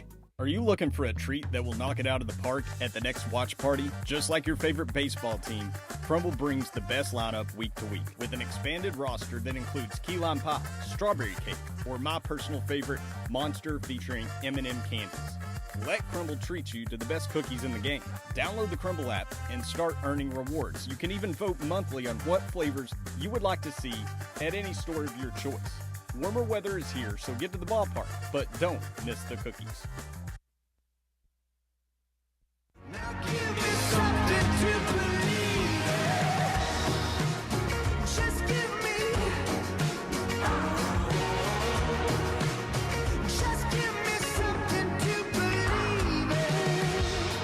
Welcome back. Under Review carries on here. Last half hour-ish of the show on a Monday. Time to play a little Believe It, Don't Believe It. Something we do on Mondays. Russell Smith typically joins us, but I'm getting kind of tired of his act. That's not fair. He's on vacation. But Sam and I have talked. Kind of annoying. He's replaced. Yeah, it's time to just move on. He'd do it to us in a heartbeat. Don't ever forget that. Oh, yeah. That's just how he rolls. No loyalty. Plus, we got a guy who can come in and do a great job. And he's on right after us. So from the perspective of show flow and cross-promotion and all those things. It's a no-brainer to kick Russell to the curb. It is. Let's just, he's dead to us. Enjoy the vacation. Stay forever. We got a new guy. We're bringing none other than Chase Thomas, host of The Chase, weekdays 1 to 3 here on Fan Run Radio. He's coming in to help us with some Believe It, Don't Believe It. Chase, how are you, man? I'm good. It's poor Russell, man. On vacation catching really strong strays here. We're going through it. Sam, obviously a Braves guy. Yesterday was a nightmare. God. I will tell you, too, and this is something we're going to talk about in the show. I don't know if y'all feel this way, but one of the downsides of Tennessee baseball becoming as much of a juggernaut as it's been is there's going to be a lot of Tennessee Vol alums in Major League Baseball, and the Colorado Rockies have several. So when Jordan Beck makes like a great play in the outfield against my team, it's a really weird feeling where you're like, it's a little strange where you've spent so much emotional equity in that guy doing well, and then he's on a team that you want to beat, and Doe pitching on Saturday. It was just weird. It was just a lot of Rocky Braves or Rocky Vols in Atlanta, and I don't know. It's a weird feeling. I didn't feel good about it. Be nice to get one on our team, Chase. That would be nice. You know, just have a Tennessee guy that you can watch go through the minors with the Braves would be great. I mean, first of all, you're right. Dolander gets overshadowed because all the eyes are on Strider, and they're waiting for him to do something, and he did. He pitched well, struck out 13. Dolander did pitch pretty well in that game, right? But the one yesterday is the one that blew my mind as a baseball fan. I'm not a Braves fan, but Grant Holmes, out of, 19 possible outs, 15 of them were strikeouts for him. One away from tying the Braves single game record. Yeah. It's pretty crazy. Yeah, and I mean, he gave up, a couple runs. He was kind of on the hook for the loss. Yeah. But your bullpen, I keep hearing the stories from Sam and Russell and you. It's like the bullpen is just horrific right now. I mean, the offense the starters are great. Like Spencer Schwellenbach, Strider looked great this weekend. I think Chris Sale, obviously, he's been great again. The bullpen's terrible, but then the bullpen can be fine some other nights. The lineup can look like it's back to its old self some days, and then it's back to what you saw yesterday. Yeah. I mean, the problem with the Braves is they've just dug themselves such a big hole where they have to go something like, I want to say like 53-30 or something to get to 90 wins the rest of the way. It's somewhere around there, and I just don't know if that's feasible. Even getting Jerks and Profar back here at the end of the month, I don't know. I think this team should be sellers, and it hurts me to say, but I think this just might be one of those years. It might just be a lost year for the Braves, unfortunately. Our whole lineup needed the steroids that Profar was on this year. It's bad. If you followed a real team, you'd have a guy who can play both ways. Yeah. Like Shohei Ohtani, who's going tonight. He's pretty good. Not bad. He's all right. He's all right, but could be worse. We could be the Red Sox, just trading away iconic, beloved figures. I was saying it on the show. My in-laws are all from up in the Northeast in Connecticut, and they're diehard Red Sox fans. And man, it was not pretty last night when I was texting with them and everything else. I mean, they are angry. Yeah. So yeah, at least they're not doing that. Your team's not doing that to you. So. All right. Acuna traded. Don't even throw that out in the atmosphere, man. Like, I can't handle it. There's just I don't want it. The city of Atlanta would burn if Acuna gets traded, I feel like, in this year. I would tell you the guy you should trade, because I play a lot of fantasy baseball, and he did me well a couple seasons ago, but then he's no longer on my roster. But a guy you could trade and get value for, and I don't think you would lose much, is Matt Olson. Because I think what you're seeing now, 2 seasons ago, he was unbelievable. But in the last season, and it appears this season, I don't see much. And that happens. It happened in Oakland, too. Yeah. That's why I think Oakland was ready to get some value and trade him. I like Olsen. I think he's gotten a little bit. It's unfair for him because he walked in behind Freddie Freeman, who is one of the best Braves the last 25 years. Yeah. And you were never going to be as good as Freddie Freeman. And I think he's always going to be unfairly compared to Freddie Freeman, but I have a much bigger issue with the other player acquired in that summer Oakland trade with Sean Murphy. So Murphy not being a guy that we can rely on at the catcher spot, and you thought that was a great value. You extend him early, and you're like, oh, okay, the Braves got their catcher the future, and it's like, nope. And Drake Baldwin's kind of surpassed him at this point. Yeah, give me Baldwin for what we've seen so far from Murphy this year. The one I want out is Michael Harris, but I just need Michael Harris to give me one good month over the next month, and then just sell high, trade Michael Harris, and start over there, because that's the one where it just feel like it's gone the Jeff Francoeur route for him, where great start early, hometown kid, and it's awkward, it's uncomfortable. You're rooting for the kid, but it just the strikeout stuff when he's off at the plate, it's brutal. It's maddening. It's brutal. Yeah.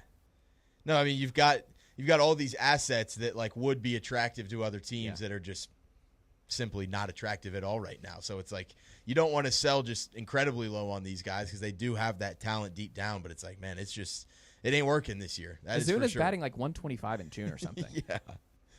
And he seems like one of the most, attractive trade pieces that you could throw out there.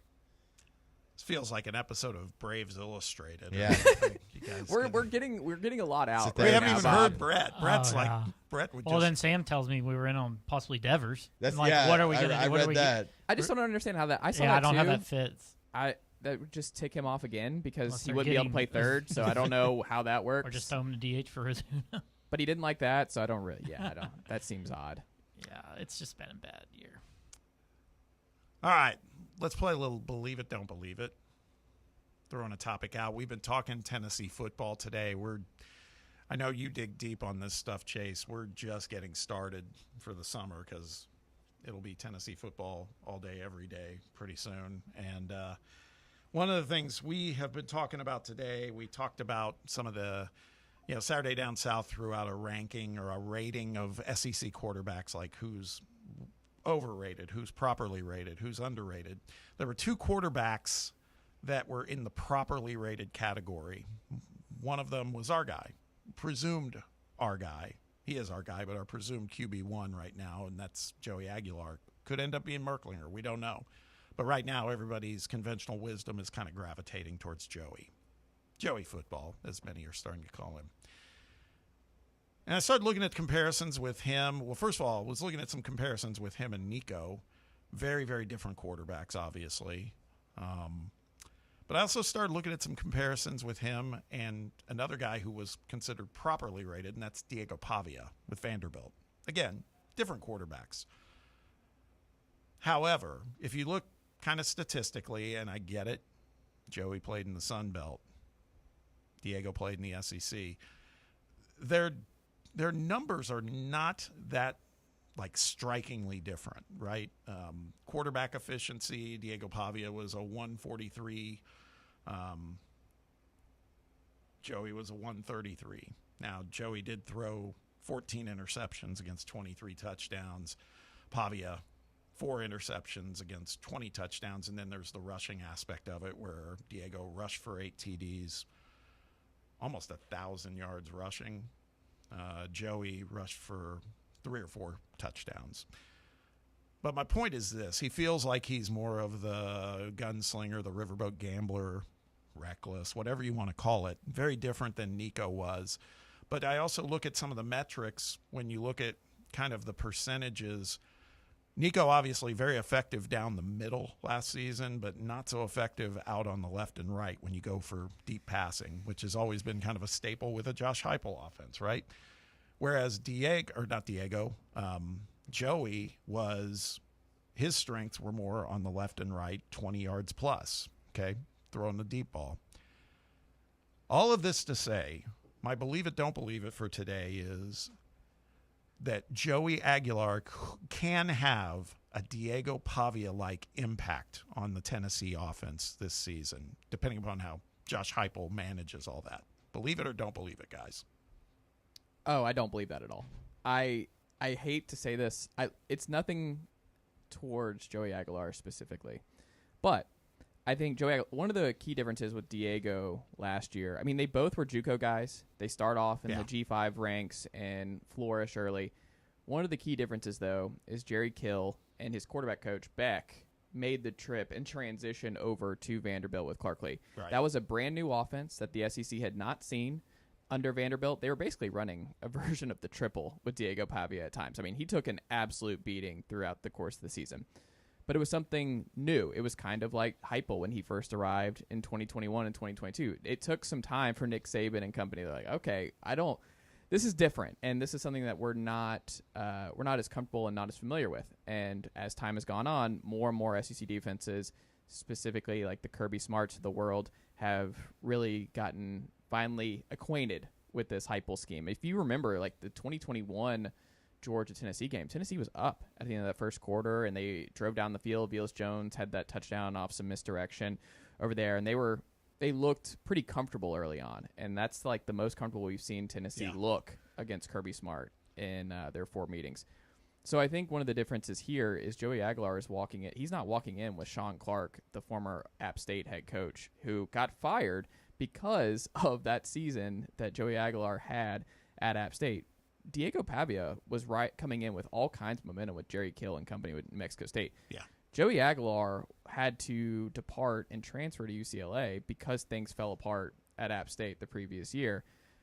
Leading FBS in interceptions a year ago is scary for me. I don't think when you look at what Heupel values, and you make a good point about like the downfield stuff at the hash marks, and that was not Nico's bread and butter last year. The problem is I don't like Heupel.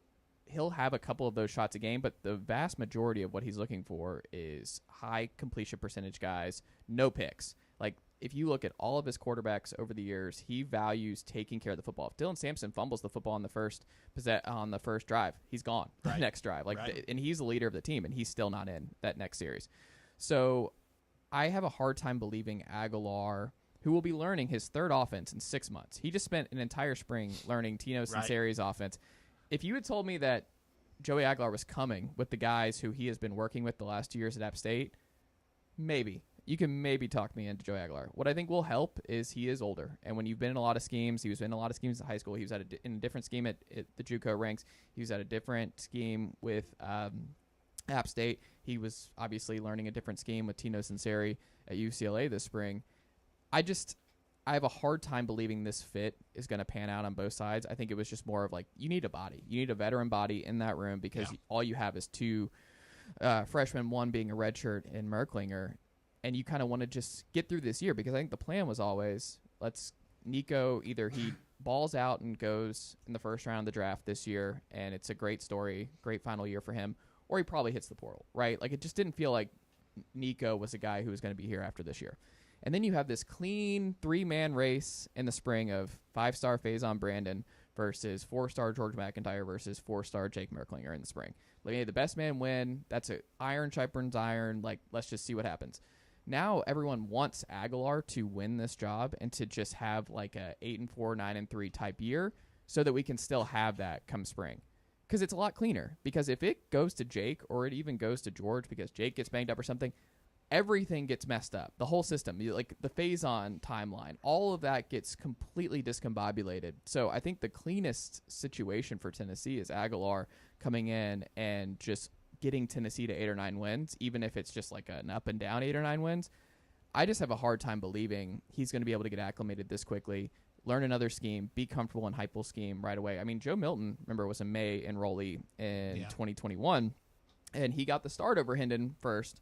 But then that Pitt game was brutal early on. And the thing I wonder about Joey, Georgia in week 3 is not a great scenario for a situation like Joey Aguilar is going to be walking into. Because, I mean, Syracuse, we'll see what they look like. They lost a lot of pieces from a year ago. ETSU, he should ball out. That should be fine in week 2. But Georgia coming in week 3 with the history there and how those games have looked against Kirby Smart's defense, the crowd is going to be a little bit anxious about what they're seeing from Aguilar. And if we don't know, he's never been in an environment like this. No offense to App State, but he has never been QB1 in Neyland Stadium against a team like Georgia coming in. And if he starts imploding and we see like a 4-pick first half type deal where he's just completely overwhelmed by the moment, by the atmosphere, by the talent on the opposite side, because he's never played anybody like what Georgia's going to be throwing out at their front seven, it can get dicey in a hurry. So I don't like the schedule for him. I don't like the timeline for him. I think it's important that Jake Merklinger spent May working out with a lot of these blue chip players who like Mike Matthews, Braylon Staley, Travis Smith, and all those guys getting acclimated. I still think Jake's going to ultimately get more starts than anybody this year. I don't. It's a great story. It would be fun if Joey Aguilar was able to do that. I think it's the best for Tennessee potentially for Aguilar to be that. I don't think that's how it's going to go. Sam. Yeah, I hate to say it, but I do agree with Chase here. I do just think that philosophically, like what Vanderbilt was doing last year, just bringing, to his point, basically New Mexico State's football program to Nashville and just saying like, hey, man, we're going to just let you do what you've done previously the last couple of years, what you're already comfortable with. I do think it's a completely different scenario. And now you're going into an offense at Tennessee that it does, it has taken some quarterbacks some time to kind of learn that whole system and not only to get comfortable with it, but to get effective with it. And so that is, that's what you start to bring up with in terms of just, hey, does a guy like Merklinger who's been there and has seen the system for longer, does he kind of have that leg up in the competition? So from a talent aspect of it and maybe, like what New Mexico State was bringing over with some coaches, I would say I disagree with. Where I do think you could maybe kind of find the Pavia-like impact is kind of maybe just the dog mentality that he's going to kind of bring and that underdog and the chip on their shoulder a little bit. Because, yeah, I mean, I think that Nico is obviously a very talented guy, but he wasn't driving the winning for Tennessee necessarily last year. And so I do think, I would imagine that locker room probably feels a little bit slighted right now and probably thinks, man, everyone's just kind of not really thinking about Tennessee more this year because we don't have Nico anymore, so Tennessee's an afterthought. There's still plenty of talent in that locker room on both sides of the ball, and I do think they're probably going to be going into it with a little bit of a, hey, we got a chip on our shoulder, and we got something to prove here, and Joey Aguilar is going to be doing the same thing, so maybe you can kind of combine both of that, those same energies kind of together, but I don't necessarily think just from a schematic standpoint you're going to see a Diego Pavia-like impact, but maybe in terms of just the mental aspect that he's going to bring to things and maybe kind of that edge that you kind of bring to the game each weekend, I could see that having a Pavia-like impact. But statistically and stuff like that, I'm having a hard time trying to see it come to fruition, I guess. Yeah, both of you present really good points of view on this, and I would tend to agree with all of them. The one thing I think maybe I'm looking at is, and maybe this is the hopeful side of me, that it's kind of what Sam just said, that maybe what I'm thinking is, are we going to get this guy who this team could rally around from the standpoint if he plays with that dog mentality? But the fact of the matter is, if he's throwing the ball away constantly, yeah, we know what's going to happen then. He's going to, I wouldn't say it's a short leash, but it's not going to be a long one either. I think, you could see a change for sure. I just think that if he can get through that Georgia game and play serviceable football in Tennessee, even if Tennessee plays them close and doesn't get run off the field and he's taking care of the ball but makes a couple big plays, then I'm starting to believe in something. But you're right, the first couple games are going to be kind of, I could expect him to just on adrenaline alone maybe be doing something special against Syracuse, and then ETSU, like you said, could be kind of an easy work for him. I don't know. I want to believe in him, I guess is what I'm getting at, but there are some numbers that don't lie too. I mean, again, throws a long ball, throws it more than Nico did, but that might have been born out of necessity, and again, he threw a share of picks too. Well, think about like how different we thought about Nico coming out of the NC State game last year. Yeah. And I think that's what my guess is. That's our whole program. We run program. 12 personnel. Look what we can do. We've got all these new wrinkles on the offense. Yeah. And I think that's if you told me that's how Tennessee fans are feeling after Syracuse in the Dome, and then they beat up on ETSU, and they're like, "We're fine, we're fine," and then you run into Georgia, you're like, "Okay, this is a very different ball game." So, and I do think the schedule, if you really do a deep dive in like where the bye week falls, so Tennessee's got a bye before they get Arkansas at home after going to Mississippi State. If Georgia spirals for Aguilar, and we're looking at like 42-10 or something like that. Just a brutal situation.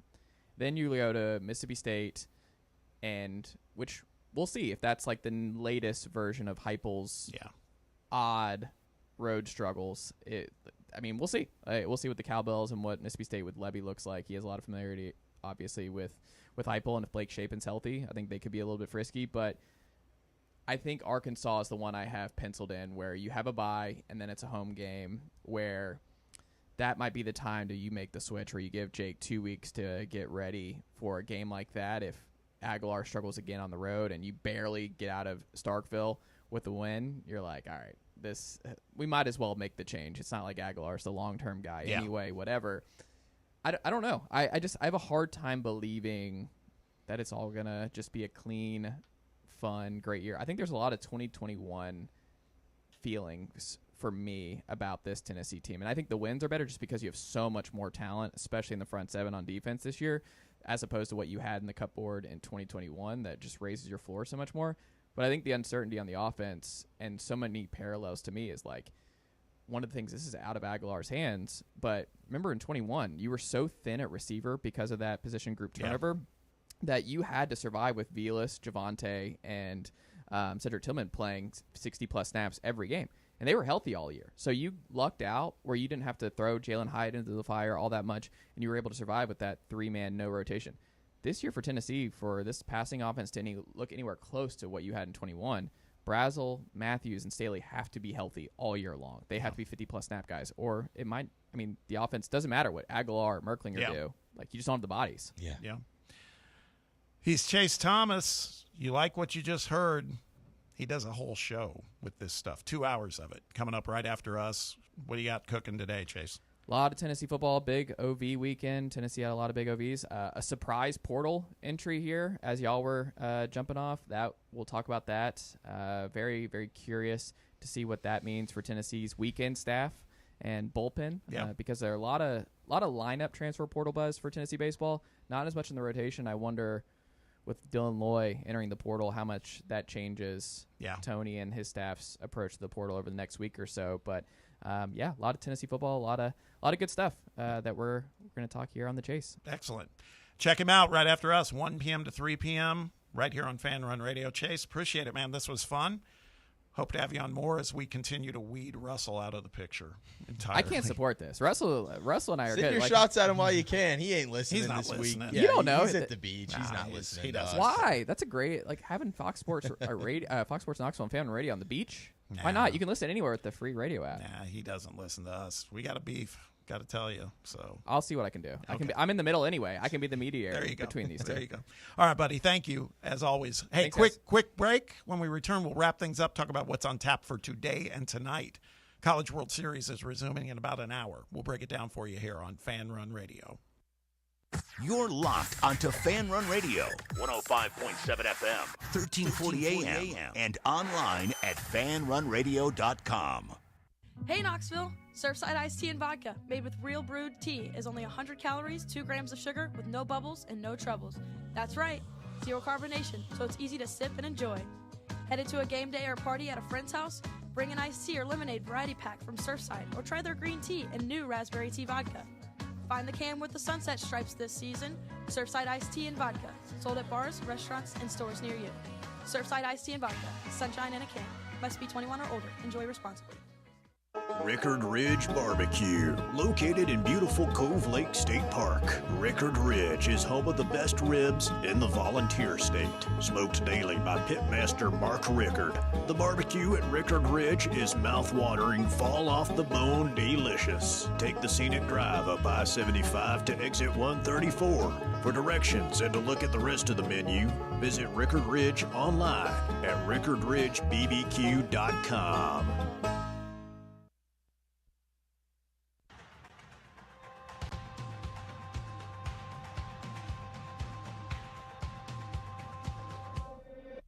ready for it.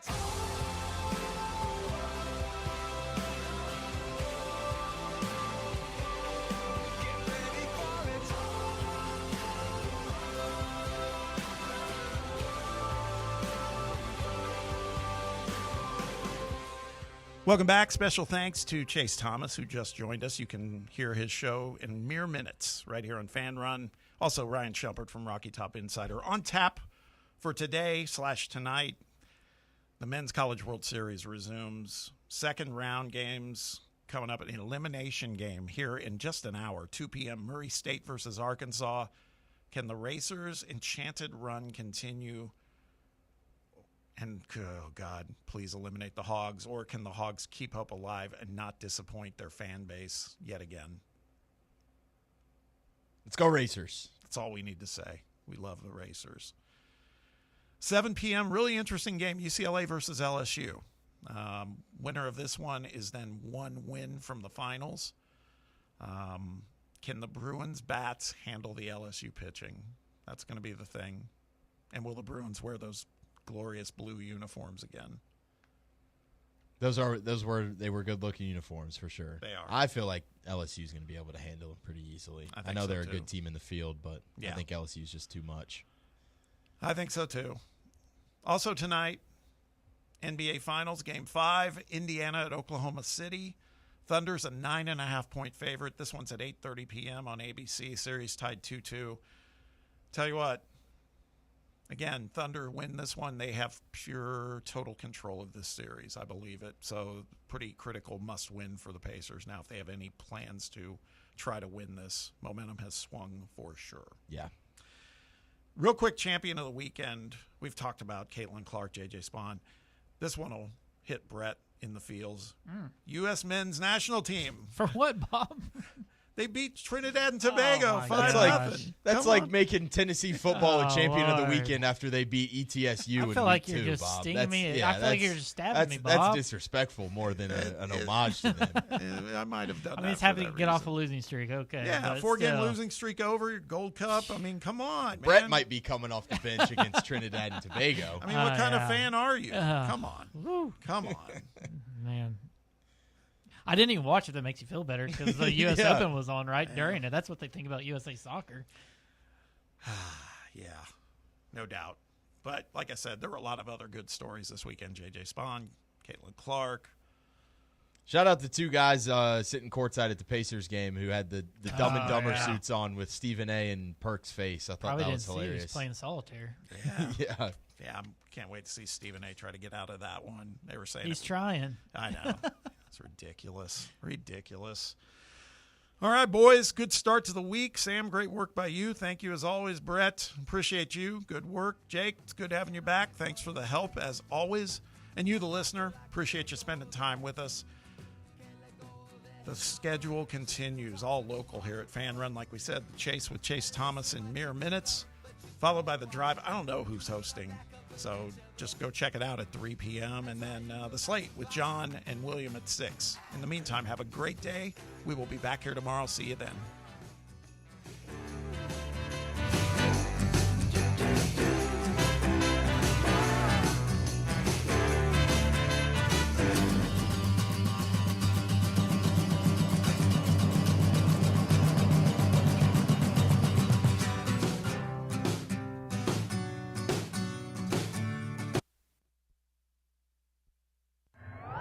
Want access to secret super special fan run content, merchandise, and giveaways? Join the 37 Club at fanrunradio.com. Ready to launch your career? Axle Logistics is a leading third-party logistics company where excellence is an energy. With an award-winning culture, Axle proves that positive outcomes come from a positive environment and a work hard, play hard mentality. At Axle, the drive for success is infectious. And with an uncapped commission structure, hard work isn't just noticed, it's rewarded. For those with big goals and even bigger dreams, Axle Logistics is the place to start your career. Are you looking for a treat that will knock it out of the park at the next watch party? Just like your favorite baseball team, Crumble brings the best lineup week to week with an expanded roster that includes key lime pie, strawberry cake, or my personal favorite, Monster featuring M&M candies. Let Crumble treat you to the best cookies in the game. Download the Crumble app and start earning rewards. You can even vote monthly on what flavors you would like to see at any store of your choice. Warmer weather is here, so get to the ballpark, but don't miss the cookies. Ever been the coach who realized the team's gear just wasn't up to par? Well, if I'm being honest, that was me. Just a downright irresponsible and plain bad coach. Then, SM Athletics changed the game. I want you to picture this. I walk into their store, a coach with a vision. SM Athletics didn't just see a coach. They saw a team's potential, and they delivered custom uniforms so striking. Our team's spirit soared. From cutting-edge apparel to top-notch equipment, SM Athletics transformed our presence. No more unreliable online orders or envying the other team's style. SM Athletics stands for quality, design, and on-time delivery every time. Coaches, elevate your team with SM Athletics. Call 865-966-3434 or visit smathletics.com. Get the best for your team, delivered right and on time. So, elevate your team's game by contacting SM Athletics today. Now, it's time for your Atlanta Braves Morning Update, presented by Tidal Wave Auto Spa. Get clean car happy at any of the 250-plus Tidal Wave Auto Spa locations today. Braves fall to the Rockies on Sunday. I'm Barrett Salee, and this is your Braves Radio Network Morning Update. Get clean car happy all season long at Tidal Wave with exclusive membership discounts, giveaways, and more. Visit TidalWaveAutospa.com/Braves for more information. Braves dropped Game 3 to the Rockies 10-1 on Sunday afternoon. Gave up 9 runs over the final 3 innings. Grant Holmes got the loss, but he notched a career-high 15 strikeouts in the game. Here's the 0-2. Swing and a miss. That's a new record. It's the 15th K for Holmes to go with the 19 put together by the Braves staff yesterday. Going only 6 1/3, so a fantastic performance from Grant Holmes despite the loss. The Braves are off on Monday. They'll play the Mets on Tuesday. It'll be a very, very interesting pitching matchup as the Braves will start Spencer Schwellenbach. He's 5-4, has a 3.11 ERA, 84 strikeouts, 14 walks, and a 1.00 whip. David Peterson going for the Rockies. He's 5-2, has a 2.49 ERA, 21 strikeouts, 25 walks, and a 1.19 whip. First pitch coming your way, 7:15 Eastern time. We'll start with the Ford Leadoff Show at 6 Eastern right here on the Braves Radio Network. What's the difference between an ordinary EV and a Mercedes-Benz EV? The feeling. Electric is what gets you there. Mercedes-Benz is what moves you in ways no other automaker can. Feel the freedom of the superbly versatile 7-seater EQB. Revel in